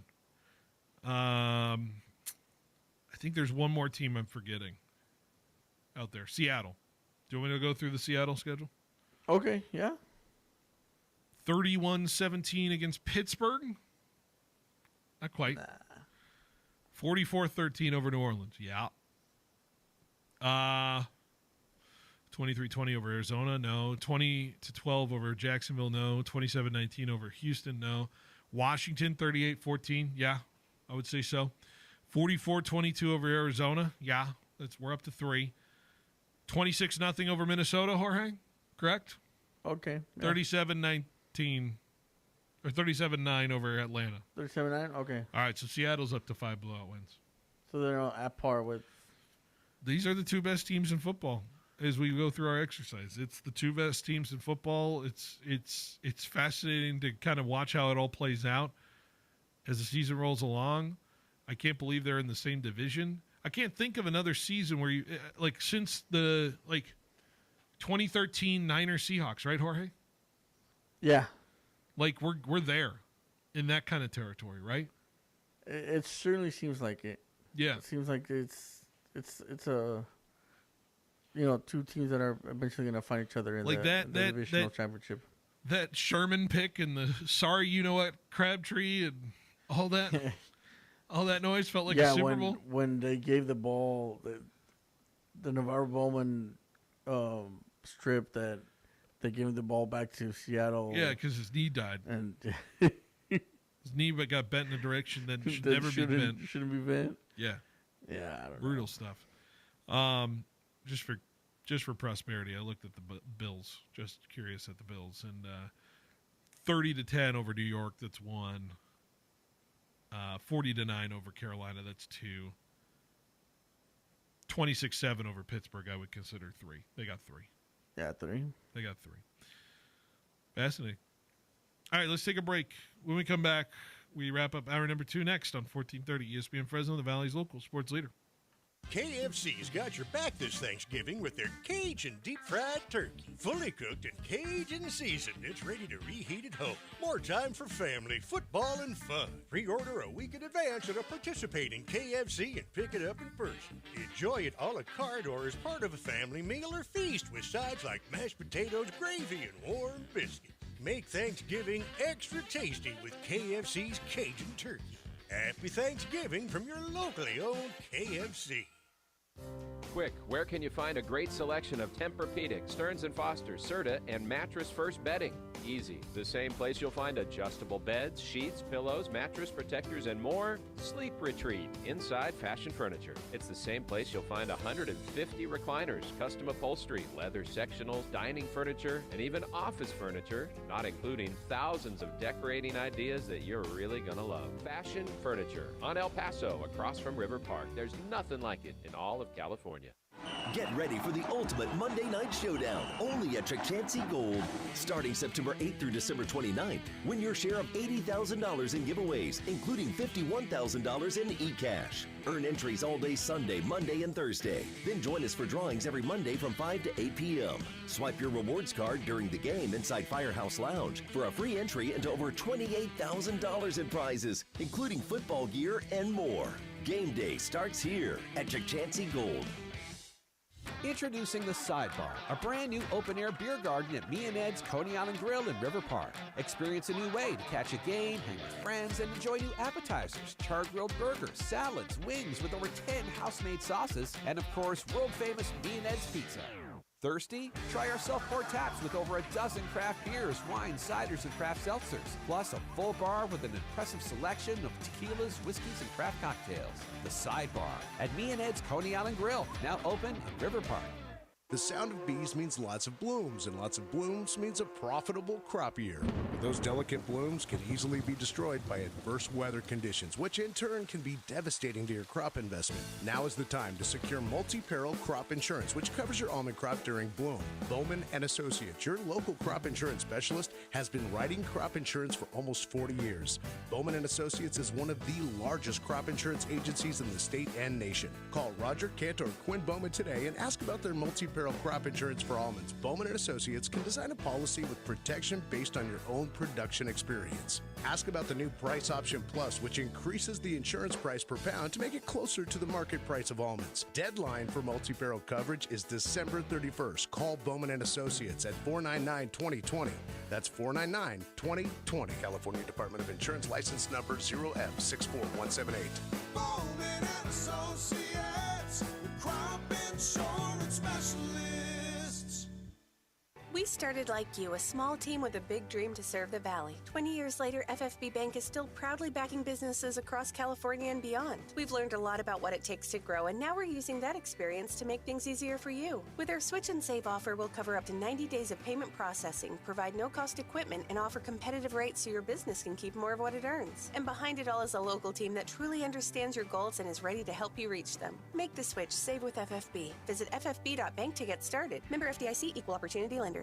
Attorney Joe Cordell. New school, new job, new home. Change is hard and can leave you feeling isolated. And divorce delivers one of life's hardest blows. The relationships you counted on are suddenly gone. But you don't have to walk through this alone. For more than 30 years, Cordell & Cordell has guided men through the 33 of the first period. It was his 6th of the season from Klingberg and Smith on a beautiful play designed brilliantly. First by Frazee Road, Suite 500, San Diego. Klingberg. 92108. CordellCordell.com.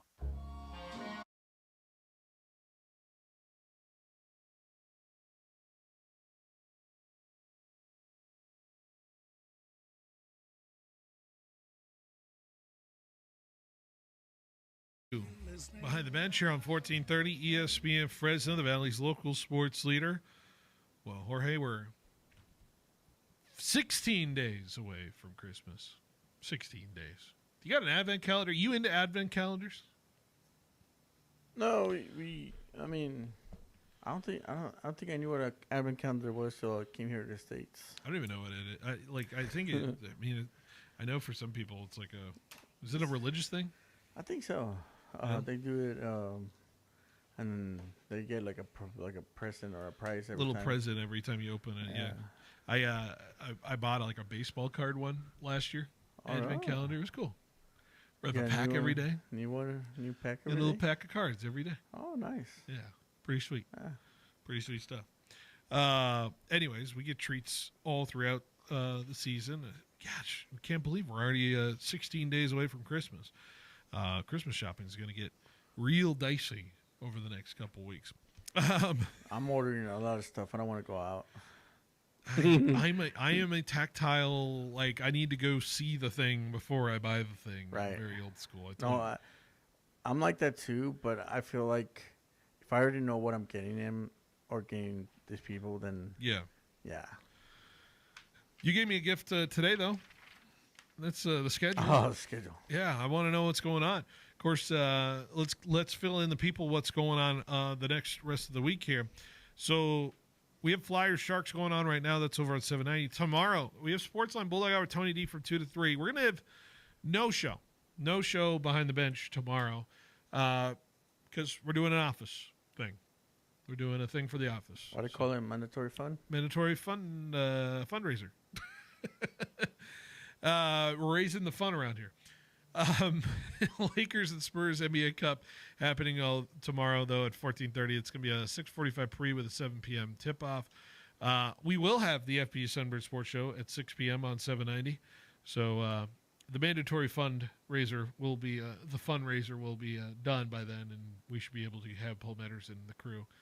Is that the last Sunbird Sports Show of the season? I believe we have one more. One more next week? One more next week, and then that'll be the last one till the January. Till the new year, to January, I think like 5th or something like that. 5th or 6th. Thursday, we're going to have Sportsline Bulldog Hour, Tony D, 2 to 3. We'll have my show from 3 to 5. Thursday Night Football between the Buccaneers and the Falcons. Should be good. Sharks and Leafs from Toronto will be over at 790 on Thursday. That's a 3:30 pre with a 4 p.m. puck drop. Friday, we'll have Sportsline Bulldog Hour, Tony D, 2 to 3. We'll have my show from 3 to 5 before we got to go over to Clovis West for the Nike Invitational Clovis West Tournament. Tentatively, 6:30 tip-off with a 6:15 pre. We're going to do the game that's more relevant. So that right now, and even Jorge, I'm still trying to tell you, it could be the 8 p.m. game if it's not relevant at the 6:30 game. We could just, we'll just leave it at TBD. TBD now. TBD. Hoping for the 6:30 tip-off, but if it is the 8 p.m. tip-off, we will do that as well. Long night for us. Yeah, long night. But it won't be too bad. Not too bad. Basketball games are much shorter than the football games. You've noticed this. Definitely shorter. Saturday, we'll have Central Valley Sports Report. Is this Paul Metters' last CVC?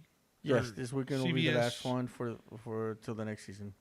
Last CVSR from 10 a.m. to noon from First String Sports of the season before he'll take the holiday break. And then right after him, the game of all games, Army-Navy. Jorge, your Go Army beat Navy. Is that where you're at, right? Of course, yeah. Every year. Every year? How's that series going, by the way? Is the Commander-in-Chief trophy up for... I know Navy. Yeah. Is it up for grabs in this one? Yeah. Yeah, because you both beat Air Force, right? Yeah. So I think that whoever wins this one wins it outright. Yeah. I don't know. They're supposed to start playing at a different stadium because they usually play in Philadelphia. They're playing in Baltimore, I believe. They're playing where it is? Yeah, MMT Bank Stadium. They're playing in Baltimore this year. Yeah, because they used to play it in Philadelphia a lot. They did play it in Philly. They played. I know they played in Foxborough a couple of years ago. Yeah, that's true. Sharks and Penguins in the morning over at 790 on Saturday as well, and then Sunday. Here's your slate: Raiders Eagles on 14:30, 9 a.m. pregame with a 10 a.m. kickoff from Philadelphia. Following them, at the conclusion of the Raiders and Eagles game, we'll have Niners and Titans at 1:25, kicking off there from Santa Clara. And after that, you'll have Vikings and Cowboys on 5 p.m. on Sunday Night Football. We'll have the Rams and Lions game. That'll be over on 790, and yours truly will be in the house for Rams Lions. Nice. Can't wait. Yeah, if the Raiders end early, then we'll have the pregame to the Niners. If not, then we'll go straight to the game. Who knows? It could be over in 2.5 hours. It could be the last game finishing that day. Who knows? That's why I put 125 there. I can imagine Niner fans are rooting for the Raiders, right? Kind of, yeah. Beat the Eagles, go. Sure. We'll be back Monday, 2-hour show. Dolphins and Steelers for you on Monday Night Football. Let's do a little daily spread brought to you by Chachansey Gold Resort and Casino. If you're not trying your luck with your teams, try your luck at Chachansey Gold Resort and Casino today.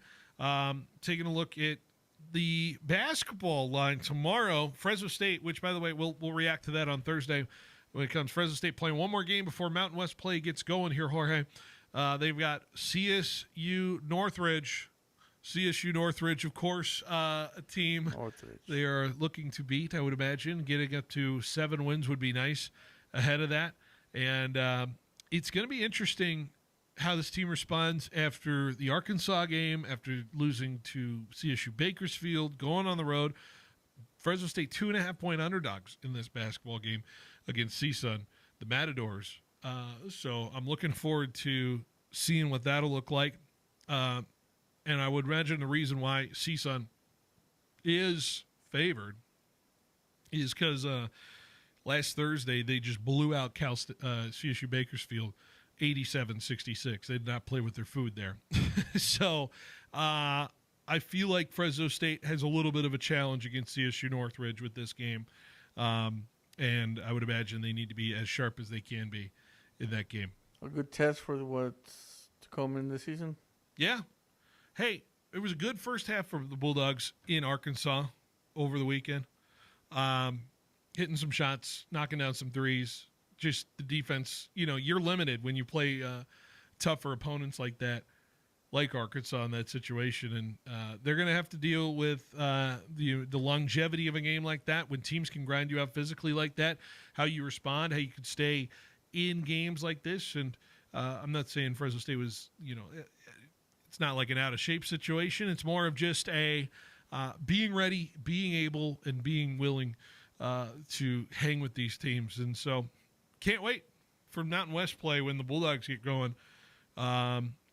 Reminder, by the way, Fresno State, I think it's going on the road in basketball in the Mountain West, I think next week. Is that correct? Looking at it. Next Saturday, they're at UNLV. And UNLV has been hit or miss, I would say, in terms of the Mountain West this year. 4-5 overall record, 2-2 at home, 2-0 on the road. Not particularly the greatest start to their season. And then Fresno State will get Utah State, who I think they just lost a week ago or so as well. You excited for basketball, Fresno State basketball, Mountain West play? You hyped up? Yeah, because now finally you get to see them, I don't think we know anything about this Mountain West Conference. It became kind of different once the other teams That's what I'm saying. I don't think we know anything. Boise State loses to Hawaii Pacific. I know nothing. Yeah. I throw up my hands and, we'll just figure it out as we go. Let's take a break. Hour number 3 coming up next. Ace is coming in. Stay tuned. We're here for that. Mike Dermanuel Jr. of Hub International Insurance Group. We're local, but our resources run all over the world. Leveraging the resources of a large organization, still living in the community, and really getting to know clients, that's the secret sauce of being really good in this industry. Hub International. Learn more at hubinternational.com. License number 0757776. If our clients succeed, we succeed. At Citizens Business Bank, we've been taking a personal approach to banking for over 40 years and are consistently recognized as one of the top performing banks in the nation. Hi, I'm Susan Woosner, Senior Vice President and Manager of Citizens Business Bank in Fresno. We believe in the importance of building long-lasting and genuine relationships with our customers. We want to provide you with the solutions you need to grow your business because your success is our success. Citizens Business Bank, member FDIC. There's no such thing as an off-season. When the days get shorter and the fields aren't up to par, it's time to train smarter at Elite Performance Center in Clovis. This full-service indoor facility has batting cages, drills, clinics, and one-on-one lessons with elite coaches, former D1 athletes, MLB vets, and even Fresno State softball players. Whether it's a single lane, a private lesson, or the whole 6-cage facility, Elite Performance Center is here for individuals, groups, and teams. Find Elite on Barstow, just east of Clovis Avenue, or online at ElitePerformanceCenterCA.com. Elite Performance Center. Train like the elite. Back the birds, Fresno. Don't miss another week of Fresno Pacific University Sunbirds action at the Special Event Center. Dribbling with the left hand. She's going to fire another three. That one good as well. 3 straight threes on 3 straight possessions. All games are just $10 for fans 18 and older. 17 and under get in free. Back the birds, Fresno. Catch both men's and women's basketball before the season wraps up. Don't miss the excitement. For schedule and ticket information, visit FPUathletics.com today. See you there. Welcome to Banyan Tree, Fresno's favorite dispensary. Voted 2025's Best of Central California's People's Choice Award. Need some healing and relaxation? From flower to edibles, concentrate to vapes, we've got top shelf products at down-to-earth prices. Whether you're a seasoned smoker or just kinda curious, our knowledgeable staff will help you find your perfect match. So climb the Banyan Tree and see how high you can get today. Order ahead at BanyanTreeFresno.com for quick and easy pickup. Banyan Tree, rooted in quality, grown in Fresno. Are you tired of waiting forever for your prescriptions? Grizzly Pharmacy is here to tame your healthcare needs. We fill most prescriptions in 15 minutes or less, always accepting new patients. And enjoy free delivery to your home or workplace in Fresno and Clovis. We accept all major insurance, including Medi-Cal, Blue Cross, and Optum Rx. For our Fresno location, please call 559-424-0423 or visit grizzlypharmacy.com for more information. So winter's officially here, and the last thing you want is your house cold and your furnace sounding like it's auditioning for a beatboxing competition. That's why Lee's Air Plumbing and Heating is running their $99 furnace tune-up special. It's the perfect time, because nobody wants to see their breath inside the house. And let's be honest, layering 3 jackets indoors isn't festive, it's desperate. So get ahead of the cold. Schedule your $99 furnace tune-up today at leesair.com. That's leesair.com. Happy holidays from your locally owned and operated Lee's Air and Heating. CLN 635-355. Progressive knows there are 2 things RV owners love: to travel and relax. And they like to take both nice and slow. Just like this commercial. And what's more relaxing than the peace of mind knowing their RV is protected by Progressive? Now here comes the fast part. Progressive Casualty Insurance Company and Affiliates. Your home for high school sports. 1430 ESPN, the Valley's local sports leader. KFIG Fresno. The White Sox won the 2026 Major League Baseball Draft Lottery and will pick first in next summer's draft. Tampa Bay picks second, followed by Minnesota at 3. Rounding out the top 6, San Francisco, Pittsburgh, and Kansas City. 1,795 days after playing his last NFL game, Phillip Rivers is back. The 44-year-old rejoining the Colts on their practice squad as they deal with the season-ending torn Achilles of starter Daniel Jones, Riley Leonard's knee injury, and Anthony Richardson still on injured reserve. Leonard's status Sunday at Seattle still unclear, so Rivers' immediate role remains to be seen. ESPN NFL analyst Jeff Saturday. And look, I love Phil. This is no disrespect to Phil, but that Seattle defense ain't no joke. And not having any timing with any receiver, the NFL doesn't just pop off like that quite often. Now, can he go in and battle and do some things above the neck? I think he's 100% ready to rock and roll. That body at 44 is a little different. Them men over there trying to go hurt you. Eagles coach Nick Sirianni suggesting he'll continue to be more involved with the team's offense as they look to end a 3-game losing streak. Philly is home to 2-11 Vegas on Sunday. NBA Cup quarterfinals, Game 1, Desmond Bain, 19 points. Magic leading the Heat 80-75 in the third quarter. College basketball, number 2 Michigan all over Villanova, 68-35, 11.5 minutes to go in the second half. Jimmy V Classic, number 10 BYU has closed the gap a bit with Clemson, down 44-34, 5 minutes into the second half. Penguins leading the Ducks 1-0 after 1. Noah Kari with his first goal of the season. Hey, this is Rich Eisen. Coming up on Wednesday, I'll be joined in studio by actors Paul Rudd and Hank Azaria. That, plus my brand new NFL Power Rankings. That's on the Wednesday edition of The Rich Eisen Show on Disney+, the ESPN app, and ESPN Radio.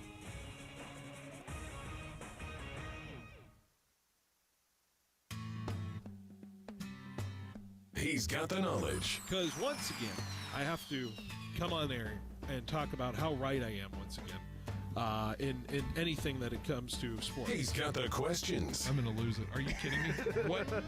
What are we doing here? He's got the guests. 20th head coach in Fresno State history here, Matt. Is it hard to believe sometimes still the 20th head coach here in program history? It's all moved really quickly here over the course of the last 5-6 weeks, but super excited to be here. Phil Bonatti is the voice for the Central Valley sports leader. Behind the Bench starts now. Brought to you by Helena Agri. That's right. Behind the Bench here on 1430 ESPN Fresno, the Valley's local sports leader, here on this Tuesday, December 9th. 16 days till Christmas. Hope you're geared up, ready to go, getting your Christmas shopping in. And no better gift 16 days till Christmas than to be joined by the presidents of ASA here. Oh, that's really nice.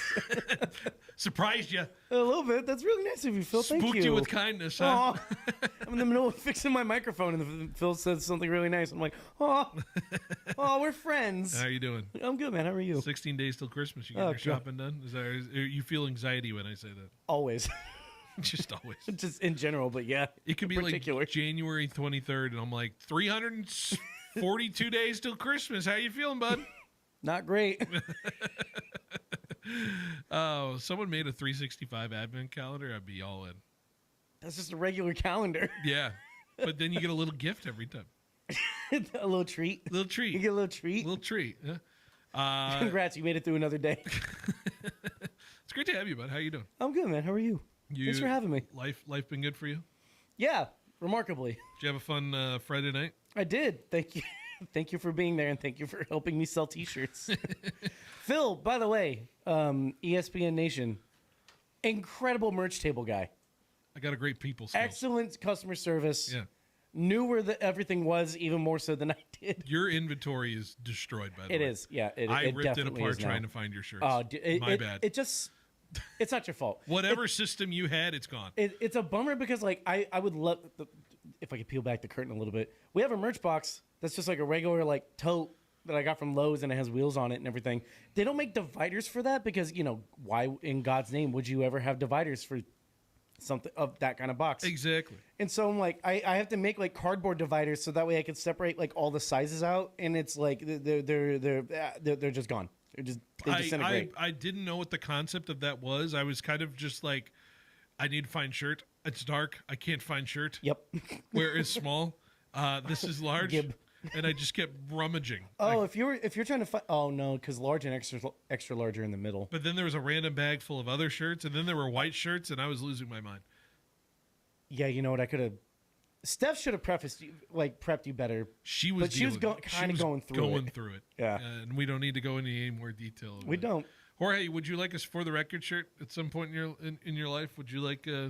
I can sell you. You get a free CD every time you buy one. You do. That's actually true. Free CD? Oh, that's a deal right there. Yeah. Heck yeah. Best deal in local music. Best deal in local music. Anyways, it was great. I talked about the show a couple of times already. How fun! Oh, have you really? Thank you, Phil. That's really nice of you. Threw it on the airwaves. Glad you listened to the show. Glad you didn't know I was talking about it. I'm kidding. We're being friends. We got to catch up on some news items here. Of course, I'm off tomorrow, so this is kind of like a pseudo half-weekend, half-week, whatever thing.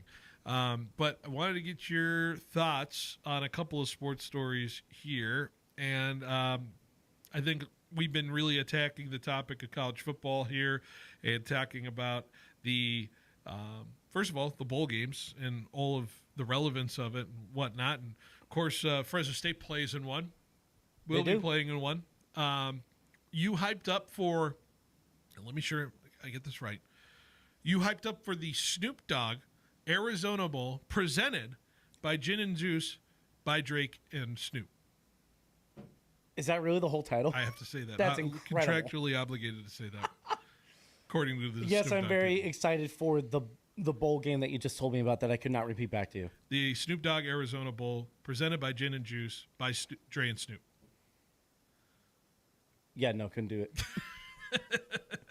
All right, you got it right.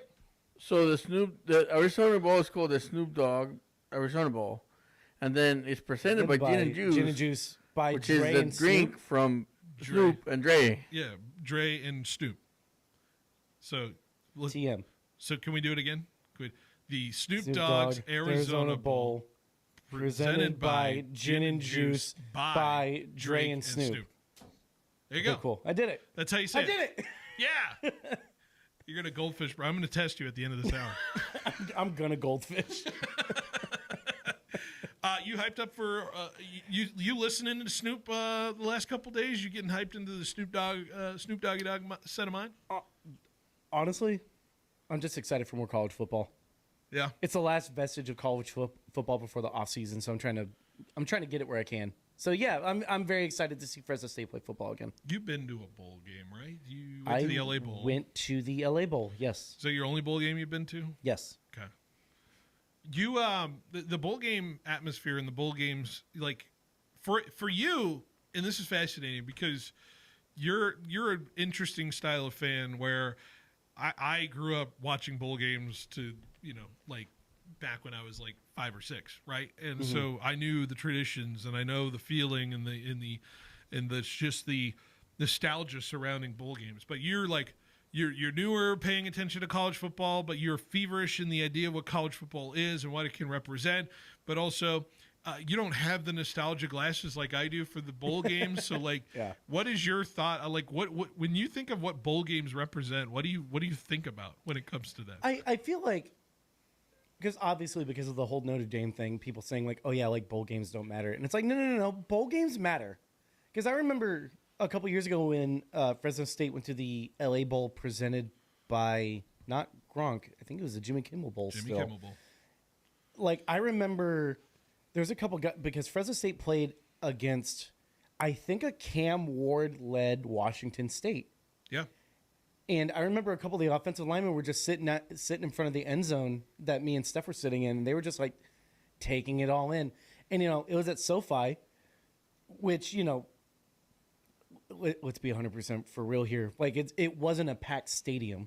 No, but they were not selling out SoFi. No, they were not. And we had room for both bands to be in, but they still sat around and were like taking it all in. Like, yeah, like this is it. This is the end. So like you cannot look me in the eye and be like, yeah, bowl games don't matter. And it's like, no, they do. And I think there's a lot to be said about like the passion that is exemplified in those like last bowl games, because for a lot of those kids, it's the last time that they're going to ever play like meaningful like football. Yeah. And I that matters. And I think it's important to go watch. You could argue, and I've said this before, to me the bowl game is a celebration of your season, celebration of a chance to just kind of put you on a national stage and showcase what your program's about, and we get a compilation of some of the great bowl moments from every year. It feels like too. You know the March Madness. What's the song for the March Madness at the end of the? Is it Our Shining Moment? Yeah, the Shining Moment. My Shining Moment or Our Shining Moment? One shining moment. One shining moment. There's people on the internet, phenomenal people in the internet that make the One Shining Moment Bowl edition. Yep. And I love those kinds of situations. Of course, the Pop-Tart Bowl is the top of the tier in terms. Oh, that's my favorite. It is your favorite, and is this why we spite Notre Dame for skipping out on specifically the Pop-Tart? I just okay. Hang on, if I can get on my soapbox a little bit. How dare you? Not even for the Pop-Tart Bowl. How dare you turn down a bowl game? Like what? Are you too good to play football? I'm sorry, Notre Dame. You're too good for a conference, and you're too good to play in the GD Pop-Tarts Bowl. What is wrong with you? Like you're telling me you're gonna look every one of those seniors in the eye and be like, no, you're done. Your season's done. This game doesn't matter in the grand scheme of things. You don't get to play football anymore. What is wrong with you? Or hey, rebuttal, because you're the one that's on the other side. No, I think that you're right. I mean, now you change your tune. Now you change your tune. The hell is wrong with you? No. Okay, so one thing is missing the bowl game, and another thing is just not going to the bowl game. Like I said before, honestly there was no upside for them. They were gonna lose money going to the game. Now, if I was a player there, I'd be like, man, I really wanted to get some of the Pop-Tart. Well, the way that I see it is that, like, if you go to Notre Dame, you have a genuine shot at making the NFL. Right? And so it's like, if you play a bowl game, you play one more game of meaningful football. That means, like, even if you're like a bench guy, maybe you get to at least put something on tape, and maybe you get to go like as a UDFA. Or, like, you know, if you're a lower tier, like, I don't know, corner playing for Notre Dame, maybe you put something good on tape that maybe makes you go in the 6th or 7th, and you have, like, a real shot at, like, you know, at least playing or making a practice squad or, you know, expanding your career. Like, do you think unilaterally every player on that Notre Dame roster is like, yeah, we're too cool for the bowl game, I don't want to play? There's no way. There's a few guys out there that want to showcase They their made a shot whole at it. they made a whole movie out of a guy that rode pine for Notre Dame. It's not real. It's not a real story. But Is it not a real story? It's definitely not a real cool. story. Well, I haven't seen the movie. It's 90% not real. All right, there's the 10% that is real. Do you want to believe that a 5'6" kid can play middle linebacker for Notre Dame Fighting Irish in the most meaningful game of their season? He went into it wasn't the most meaningful game. He went in for 2 plays at the end of the game, all right? Against like UIC, like Chicago, like someone. Joe Montana was there. Joe Montana saw it happen. He saw it. He was on the set of Rudy. He saw Rudy with his own eyes. He was there, all right? He saw Rudy. He saw Rudy. He saw that happen. Oh, he was on the team. He was on the team with Rudy in the You movie. know that? You didn't know that? Hold on. Is Rudy? Yes, it's based on the true story of Daniel Rudy Rudiger's dream of playing college football. All right, it was. Is he? Yeah, So okay. you know He's what? still around, by the way. Rudy Rudiger. You know what Joe Montana said about that, right? What did he say? He goes. They asked him like, do you remember holding him up and then, over your shoulders and cheering him on? And he's like, I remember him playing. It was the final home That's all he game said. of his senior season with the Fighting Irish. He recorded a sack, which is all his Notre Dame stat line has shown. He played 3 plays, a kickoff, an incomplete pass, and on a 3rd play, the game's final play, he sacked Georgia Tech's quarterback Rudy Allen. Go figure. Rudy sacked Rudy. And he was carried off his field by his teammates following the game. The first player in Notre Dame history to be honored that way. Whatever. Okay. Like everyone's keeping count. You didn't know Rudy was real, like a real story. I didn't think it was real. I thought it How was did just. you not know I thought it was just. Because why would you make a whole movie? Why would you make somebody invest an hour and a half of their time to watch a movie about a guy that played 3 plays? It's an inspirational story about a guy who wasn't supposed to be there and made it anyway. Okay, the last time that I was somewhere that I wasn't supposed to be, I got kicked out of LAX. Okay. Rudiger said the movie is 92% true. The players did not lay down their jerseys. Rather, the team captain and one other player requested that he be allowed to play. Dan Devine is given somewhat of an antagonistic role in the film, but Devine was actually one of Rudiger's biggest motivators to return to the team. And the groundkeeper named Fortune is just a combo of 3 different people. Yeah, that sounds about right. That sounds like Hollywood. Was Dan Devine the coach? Is that what he was? Must have been. I think it was the groundskeeper. No, Dan Devine's the Notre Dame head coach from 75 to the one that got 80. fired at the end, right? Yeah. Because he let Rudy play. Because he let Rudy play. Crazy thought. All right. Where are we at? I don't even know anymore. College football. Notre Dame, not up. Play the Pop-Tart Bowl. You coward. You cowards. What do you think of this? This witch hunt to kill the pack or the group of 5. Oh, the group of 5. What the hell's wrong with you? What the hell's wrong with me? Not you, but the person that said that. I've heard rumblings that's like we should just get rid of the group of 5. Like what? Why? Well, what good reason do they have? Well, I think there's simply just an elitism through what's going on. And every Fresno State fan can feel that, I would imagine, in that sentiment when it comes to, we want a seat at the table, we want everything around it. But is the seat at the table good enough for anybody in terms of that? Like, other than the quote unquote financial gain that you feel you're going to get by being at that table. But then what does that financial gain give you actually? Do we even actually know what that does? Like, you could perpetually be Boise and perpetually be the person at the table one of the next 15 years after that. Is that good enough of an existence for you? Like, I don't know. I don't know, man. Like, why did they let Norfolk State into state? Oh, Jesus. You hungry? A little bit, yeah. Why are we letting Norfolk State into March Madness? Well, because the March Madness field is a little bit different, right? It's the 68 teams. Everyone feels like there's a lot more opportunity to get in. And they go not just from D1, they also get the other. Because the variance in March Madness is so much bigger with the 68-team field versus the 12-team field in college football, then there's an idea that there is a little bit of an upset potential in that situation because of how wide the variety of the sample size is. It's like this. Harvard's not good at football, right? Compared to, in Division I. Yeah. But Harvard is better at basketball compared to Division I. My whole problem is we're condemning the system that has yet to see a sample size that is worthwhile being condemned. Yeah, like you have a dozen teams trying to be the college football champion. Like, we have seen this play out one time. The playoff in its current format has played out one time. Do we all feel like Ohio State was the rightful champ? Kind of felt that way. What was it? A few years ago, Tulane and USC played a great game. Great game. So I don't know. But it wasn't a playoff game. It wasn't. I remember I watched that game. No, it wasn't a playoff game. It was a bowl game. Yeah. And it was a they good bowl went game. out, and it was a great game. So why wouldn't they be able to play another game like that? I mean, so do we feel there is more at stake with either Tulane and JMU in these games than ever before in terms of the stating of the future of college football?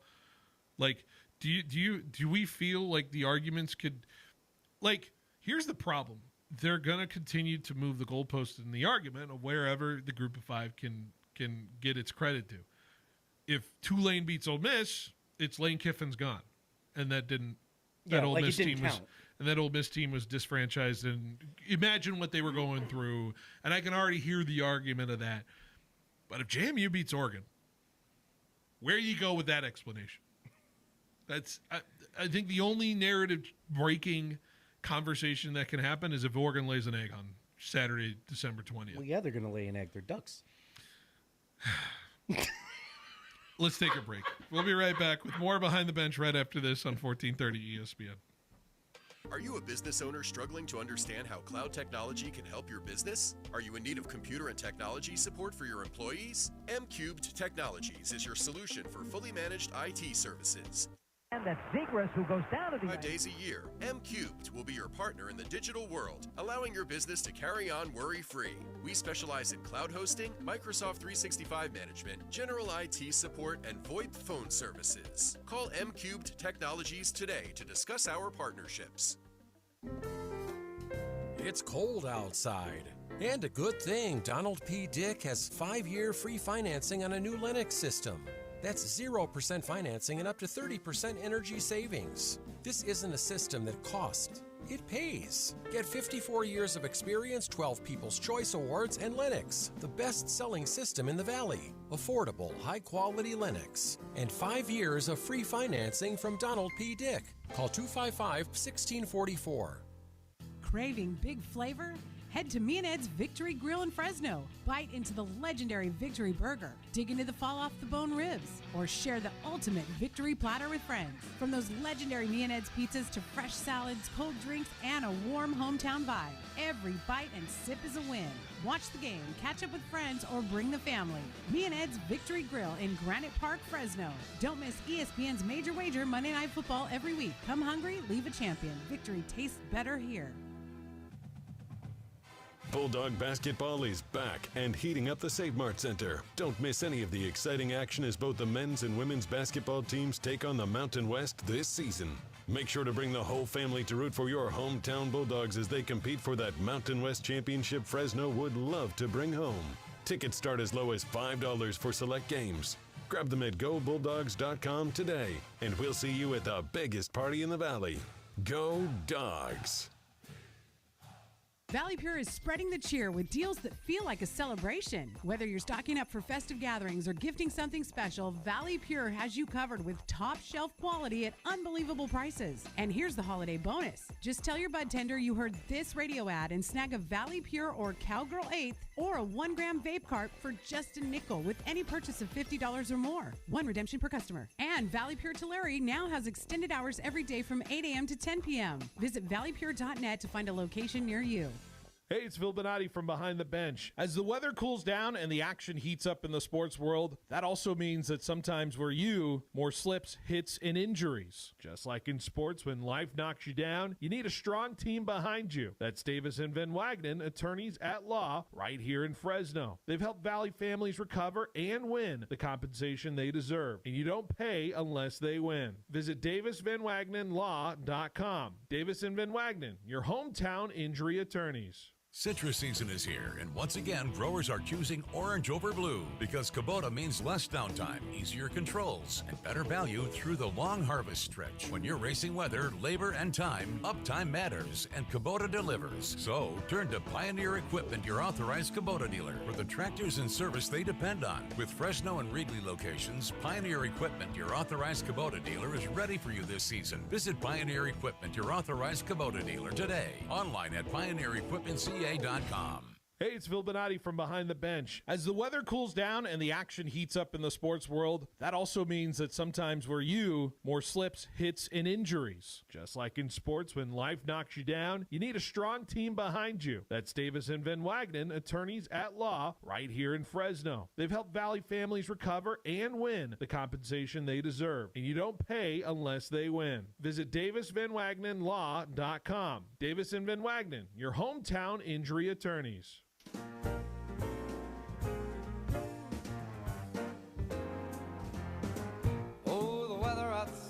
All right, welcome back to Behind the Bench. Here on 1430 ESPN Fresno, the Valley's local sports leader. All right, we got our 5 of 5 to do here. Jorge, you made your 5 of 5, right? You're good to go? Yes. Ready to roll? Asa, you made your 5 of 5? I did. So we're going to have some fun here in this 5 o'clock hour. We're going to do, we have 4 weeks left. So that means if my math is mathing, that is 16 times 4, which is 70. 64. 64? Is Yeah. that what it is? 16 times 4? Thank you. I got you. Appreciate it. Yeah, so 64 games left in the National Football League. I want to make a top 5 list of the most interesting, impactful games left on the season of those 64. So that is our 5 of 5. With 4 weeks to go, this is what our 5 of 5 will be. But first, It's time now for Phil's 5 at 5. that's right. It can mean a lot of different things, playoff implications, other situations. But I can't wait to see these games, in my opinion. Interesting through line for some of them, but I look forward to our lists. Are you guys ready? Yeah, let's do it. You ready, Jorge? He's ready to go. Why not? Why not? All right. Let's go with number 5. I'll start, and I think my number 5 most impactful game left down the stretch is going to be Bears and 49ers on Sunday night in Week 17. I am looking forward to this football game. I cannot wait to see what this will in terms of determining, obviously, playoff seeding for the 49ers. If the 49ers are a serious threat at getting to an NFC West title, if they want to maintain pace with the Rams or the Seahawks in terms of that. But it's going to be an interesting matchup, I would say, between a team that turns the ball over a lot for their defense side, the Bears, who turn people over a lot, versus the Niners, who, just kind of find ways to effectively move on their offensive side, versus a Bears team that can run the football very well, versus a Niners team that, will need all of its some of its parts to compete against this Bears offense. So highly important game in the NFC seeding. I'd imagine Bears 49ers is going to be a lot for the foreseeable NFL future. So I look forward to that one. So that's what I got at number 5. What do you got, Jorge? Number 5, I got Cowboys Vikings. this week? Because one of them is going home. One of them's not gonna Certainly. make it. I mean, the So, Vikings. I mean, they're yeah, I mean, there's still Vikings are possibilities. toast. they're a death store of death store. They both still have possibilities, but if they lose this game, Yeah. any of them, Yeah. it's done. What do you got, Asa? I got Chiefs Broncos, and that's Ooh. because I think Chiefs Chargers is going to be interesting. Ever since the Jags Chargers game, I kind of like don't really believe in this Chargers team at all. And Even last night? even last night, like they got by on the skin of their teeth. Yeah. Like off of some Justin very, Herbert very almost died. opportunistic. He might as well have. Very, very opportunistic defense. Chiefs have to win out, and I think the I feel like Chiefs Chargers is a coin flip, but Chiefs Broncos is where like the meat and potatoes is. If the Chiefs can get past this Broncos defense, they're in good shape. Because the other two games, I think they play like the Titans and the Raiders, and those are, let's be real, those are gimmies. Do you know the Chiefs can get eliminated this week?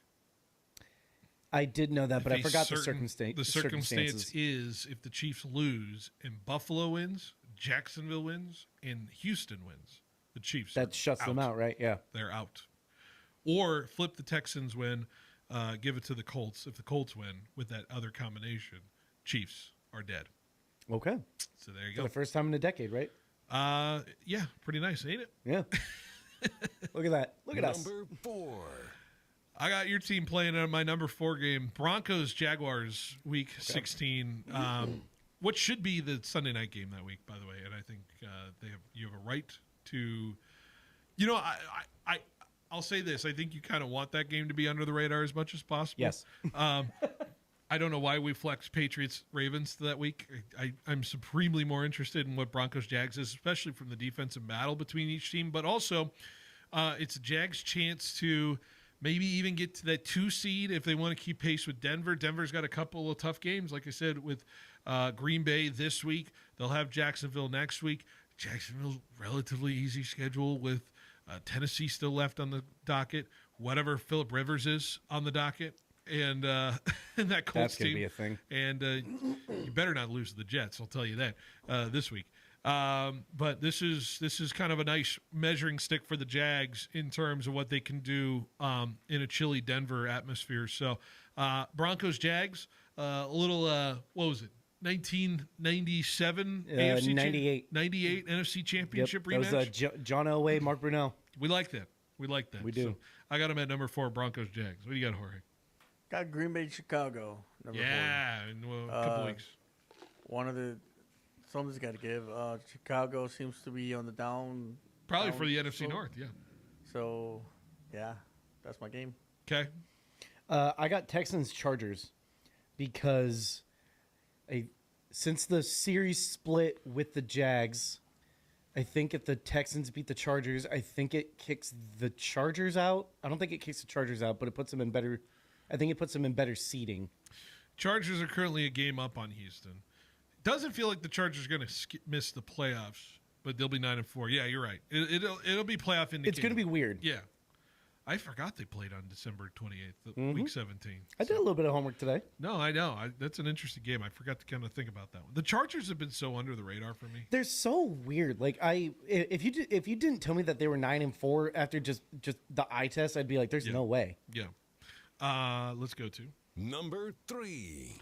I have Week 18 Bears and Lions, which I feel like is for the final spot in the playoffs. By that when it gets to that point, that'll be for the final playoff spot for the Lions and Chicago. We have been kind of maybe thinking Chicago is a better team than we have thought in terms of the way they played against Green Bay. But you cannot lose close games. It's not about a committee picking you based off of good wins and close losses. You got to win the games you need to win. And Chicago lost to Detroit earlier this year, back in Week 2. It's going to be in brutal cold weather in Chicago, I would have bet, in a final week of the season. You could almost, if things fall a certain way, could see that being the final regular season game of the year on a Sunday night specifically. So, that'd go crazy. I'd be fascinated in where that game would land. But Bears-Lions, Week 18, sits here for me at number 3. I got the Colts against the Houston Texans. Oh, Number 3. The next matchup, or they're at the final week. I think that's the last game of the last season. game Yeah. of the season. Yeah. And I think that's gonna define the South there. You think it's going to determine the South? You telling that to a Jaguars fan that's a game up right now? No, I agree with him. That's actually my number 3 as well. Oh boy! All right. Explain Because- yourselves, both. Okay, so the Colts. I think the Colts and the Texans are both sitting at 8-4. 8-5. Or 8-5. Math. Texans, I think, have a very cupcake schedule up until the Colts game. But even then, the Colts are dragging themselves through the rest of the season because of the quarterback situation. Texans have Cardinals, Titans, Chargers, Colts. Yes. Colts game's going to be kind of a toss-up, obvi. Colts have a very difficult schedule, but I think I saw somewhere if they can go 3-1, they'll make it, but it depends on how the Texans do. And I think the Texans also need to go 3-1. So it's like, what game can you lose and what game can you win? Yeah. Both of them are There's too much at stake for those Yeah. two at this at getting. I think that if both go the right way. The problem with the Colts is they still have Seattle, San Francisco, and that is that's good. That's a gauntlet. That is way harder than what Houston has to deal with. Yeah, with no quarterback. Yeah. With Well, hey, 44-year-old Phil Rivers has something he'll to do say it. about He's going to be the only grandfather playing Side in the NFL. note, are you taking this seriously? Old man Rivers? That man talks too much crap to not take seriously. Dude, like I aspire to be the level of hater that he is. Are we ready to get some dag nabbits? Get off my lawns. Yeah. I think he was still in good shape. They said he looked good. Because in order for him to come back this fast, he was still working out. He was Well, still the doing his fascinating thing is, too, is the offense he ran at his high school that he coached for his sons. Is allegedly the same one that Shane Steichen Same ran. exact offense Shane Steichen ran. That's dumb. Like, it's there. He's like in. The pieces are there, and that's why I don't like it. Yeah. That's why I have to take it seriously. You're a little scared. I'm a little bit. Jags Chargers is always like such like a weird like even before like the wild card game a couple years ago, like Yeah. even before then, like I still remember like watching Maurice Jones-Drew like pop Sean Merriman and like knock him on his butt. Yeah. And ever since then, I'm like, okay, so this is the thing. I can't wait. Number 2. My number 2 game is Bills-Eagles Week 17 in Buffalo. Because if we're seeing the Eagles just slip up once in the next couple weeks against either the Raiders or the Commanders, then we're going to get real peak anxiety from the Eagle fans when it comes to this game. And, Buffalo, if they end up beating New England this week, you could ask yourself, the Buffalo has a good shot to really cement themselves and say maybe they are actually the contender in the AFC by beating this Eagles team and maybe knocking them out in that way. I think it's going to be an interesting matchup between both squads. There's actually been a very interesting rivalry between Jalen Hurts and Josh Allen, kind of sneakily the last because I've seen Philly fans point out statistical similarities between both quarterbacks. And then Jalen Hurts the last couple of weeks has really just, pooped the bed the last couple of weeks in terms of that. So I'm going to be interested in Bills-Eagles late stages kind of matchup. I don't know if it's Super Bowl preview level, but I think these teams both would like to have this win in such a late stage of the season. My number 2 is Tampa Bay, Miami. Oh, I think that's gonna Tampa Bay's chances are gonna lie right there. Yeah, they could win the next 2, and then I don't know. Miami's been playing good, so I'm seeing it as a tough matchup. Miami's got a weird, interesting schedule the rest of the way too. They've got Monday night against Pittsburgh this week. Yeah, I think they've got I can't remember who they. Please tell me it's gonna rain. In Pittsburgh? Yeah. No. I want another sludge bowl. Can I get the Dolphin schedule up here real quick? Sorry, go ahead. Do your thing. I totally did sidetrack you. Miami's got Pittsburgh, Cincinnati, Tampa, New England. Oh, that's so weird. I don't like that. Yeah. Flip a coin on it either way. Interesting game. Miami's so weirdly in the mix. It's insane to me. Asa, what do you got? I'm changing mine. Because I had this all figured out, and now I'm changing it. I'm going to say Jags Broncos. Okay. If only because for all the stuff that you said, but I've told you multiple times through like the last couple of weeks, Jags win this game. I'm drinking the Kool-Aid. Yeah. I feel like Jacksonville's gotten a lot of lucky breaks, specifically like with the Colts. Daniel Jones goes out with an injury. DeForest Buckner didn't play. Sauce Gardner was out for the season. Yada yada. Up until now, I think if Jacksonville can get past this Broncos defense, I think the offense might be for real. Especially if you're playing, you're coming from a very low altitude state like Florida. Yep. Playing at Mile High. If they can get it done, I'm in. If they don't, then I'm like, all right, whatever. But the Jags are frauds like I thought they were. The Jacksonville Jaguars are bad until they are not. Liam Cohen has tied for the most wins as a rookie head coach in Jaguars history. I did know that. And I think the number one, is it Doug Peter? Is it Dougie P? At 9 wins, yeah. Yep. So. Number 1. What was my number 1? Oh, Thursday night, week 16. Ooh. Rams at Seahawks. Oh, that's going to be fun. For the NFC West, potentially. Means a lot for the Niner fans out there in your life. Niner fans are going to be massive Seahawk fans in that game because then the Niners can control their own destiny, barring them just absolutely laying an egg against Tennessee this week. But it was a great game the first time they played in L.A. It's going to be great on a short week against those two teams in Seattle. A matchup of two offenses that have been as good as any versus a matchup of two defenses that have been also as good as any in terms of the way they attack the quarterback. But the biggest question in that game is, can Sam Darnold look any sort of competent against the Rams? He has yet to play a competent game against L.A. in the Rams. That is true. He has turned the ball over numerous times. He has looked skittish under the pressure and under the lights of playing the L.A. Rams in any form or fashion. I have not seen a good game with Sam Darnold against that Rams team yet in his career. And that's going to be a major question mark of whether Seattle actually is, like Jorge said, his number one team from the power rankings a week ago. Is that going to hold true in a game like this? It's the number one game for me the rest of the year. I can't wait for Seattle and L.A. My number 1 is Niners against Seattle the last week. Final week of the year. Final week. I think that game's going to decide a lot of things, and not just in the conference, but also in the playoffs. So yeah, that's it. I dig it, especially if the Niners are set up to win that division. Like the Seattle Seahawks are fascinating because they don't control their own. They control everybody in the NFC West controls their own destiny, except the Seahawks, except for the Niners in one result. So it's going to be interesting. Asa, rounded us. What do you got number 1? I got Bucks Panthers. Pick a game. Ooh. Because I think with the way that the math works out, I think the Buccaneers have to win out and the Panthers have to go 2-2, and they play the Bucks and Panthers play each other twice. So Bucks got to win, basically got to win them all. Panthers they have the Saints. That's a gimme. And then they also play the Seahawks as well. Yeah, that's no gimme though. That's the opposite of a gimme. Yeah. So it's like there's stakes. There are stakes for the Panthers. They can't take a game off. Carolina is so interesting. They're so interesting, but if they lose to New Orleans this week, it's like cancel Christmas. Yeah, forget it.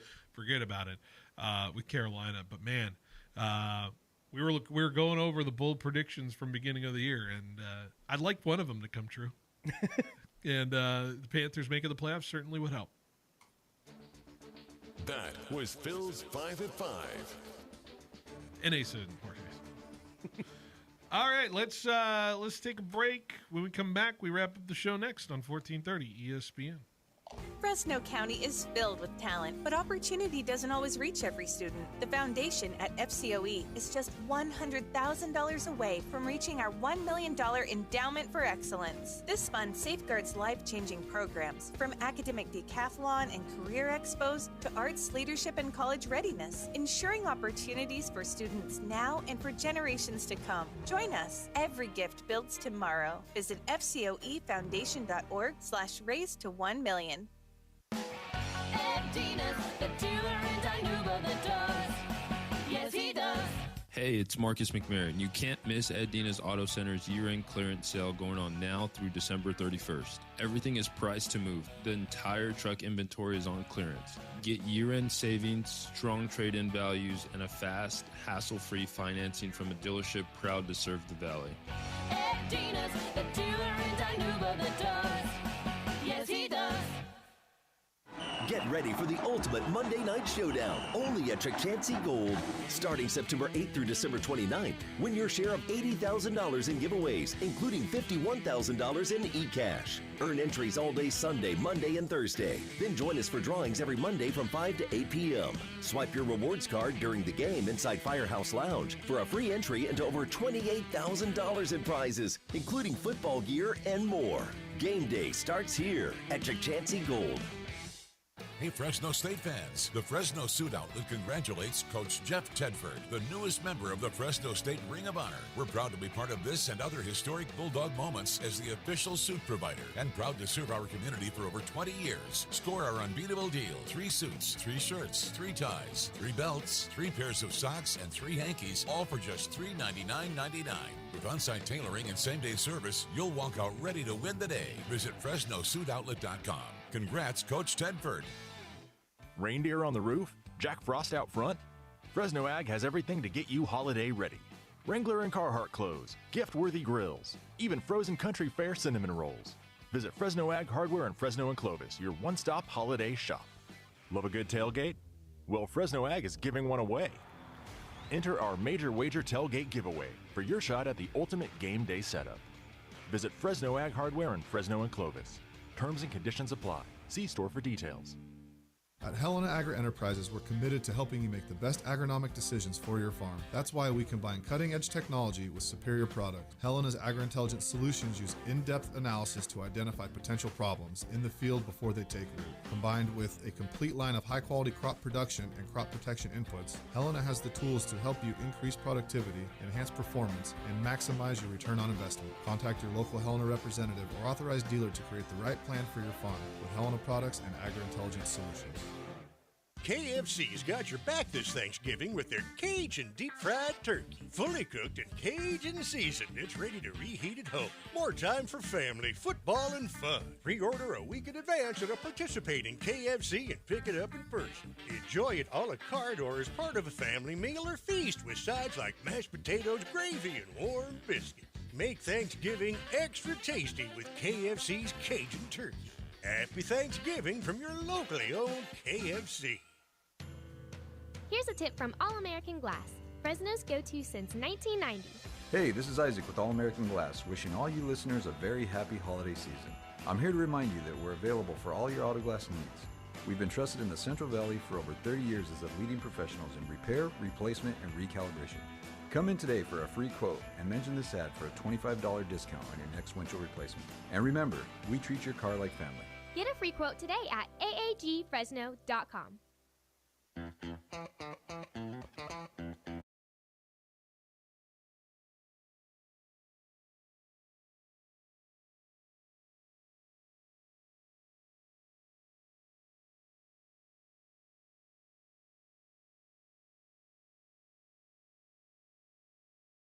The bench here on 1430 ESPN Fresno, the Valley's local sports leader. Final segment of our show before we're out till Thursday.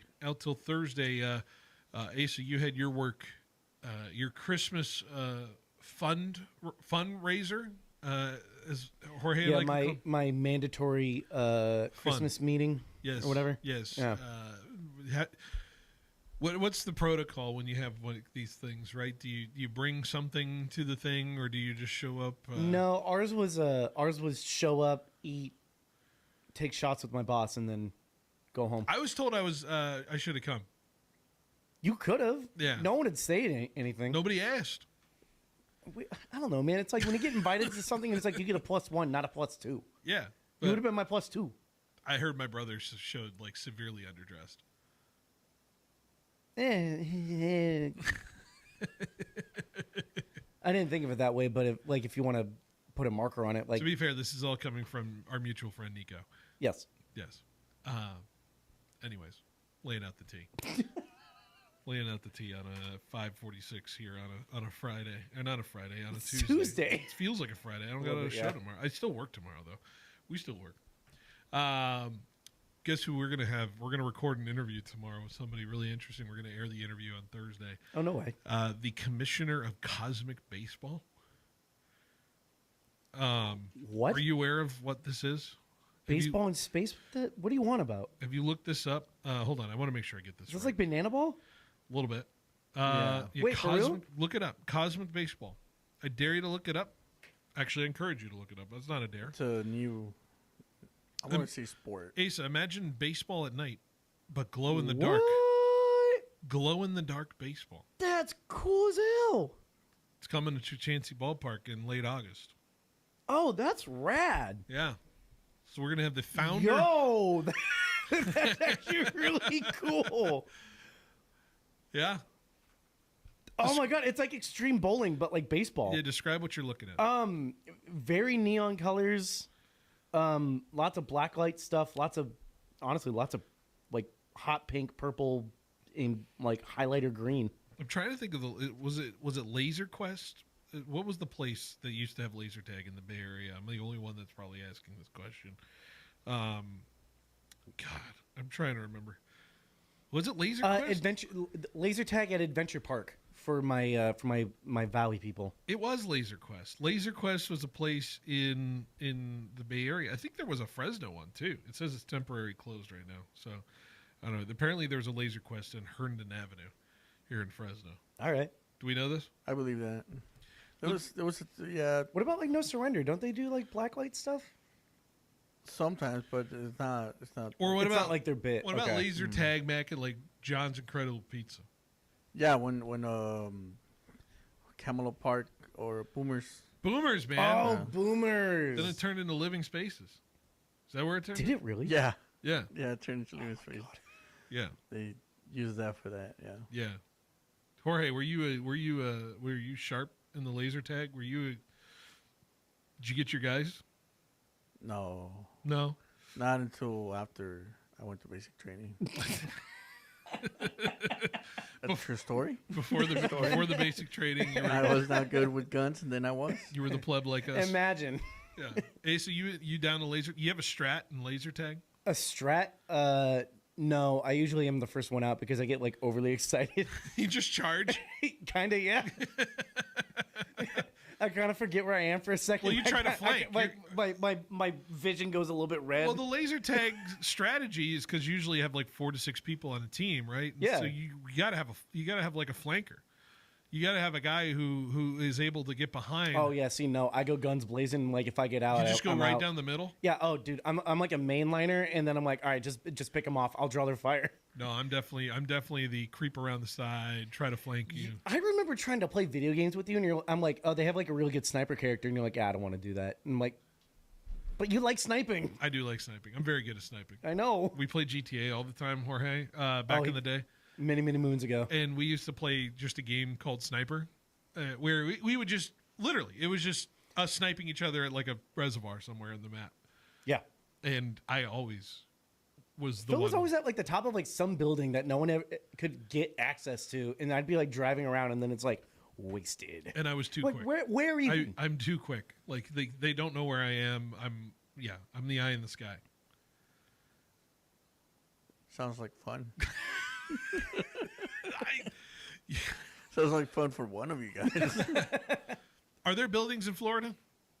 Buildings in Florida? In GTA 6? Like, am I going to have high-rise buildings? Philip, there's buildings in Florida. Like, mean, it's like, not but like they don't live in hovels But there's over not there. like towers or anything. There's a Wells Fargo tower in Shanties. Jacksonville. Shanties and Yeah, but in the GTA 6 map, which eventually would I come out. don't know. Did they even? Is it even?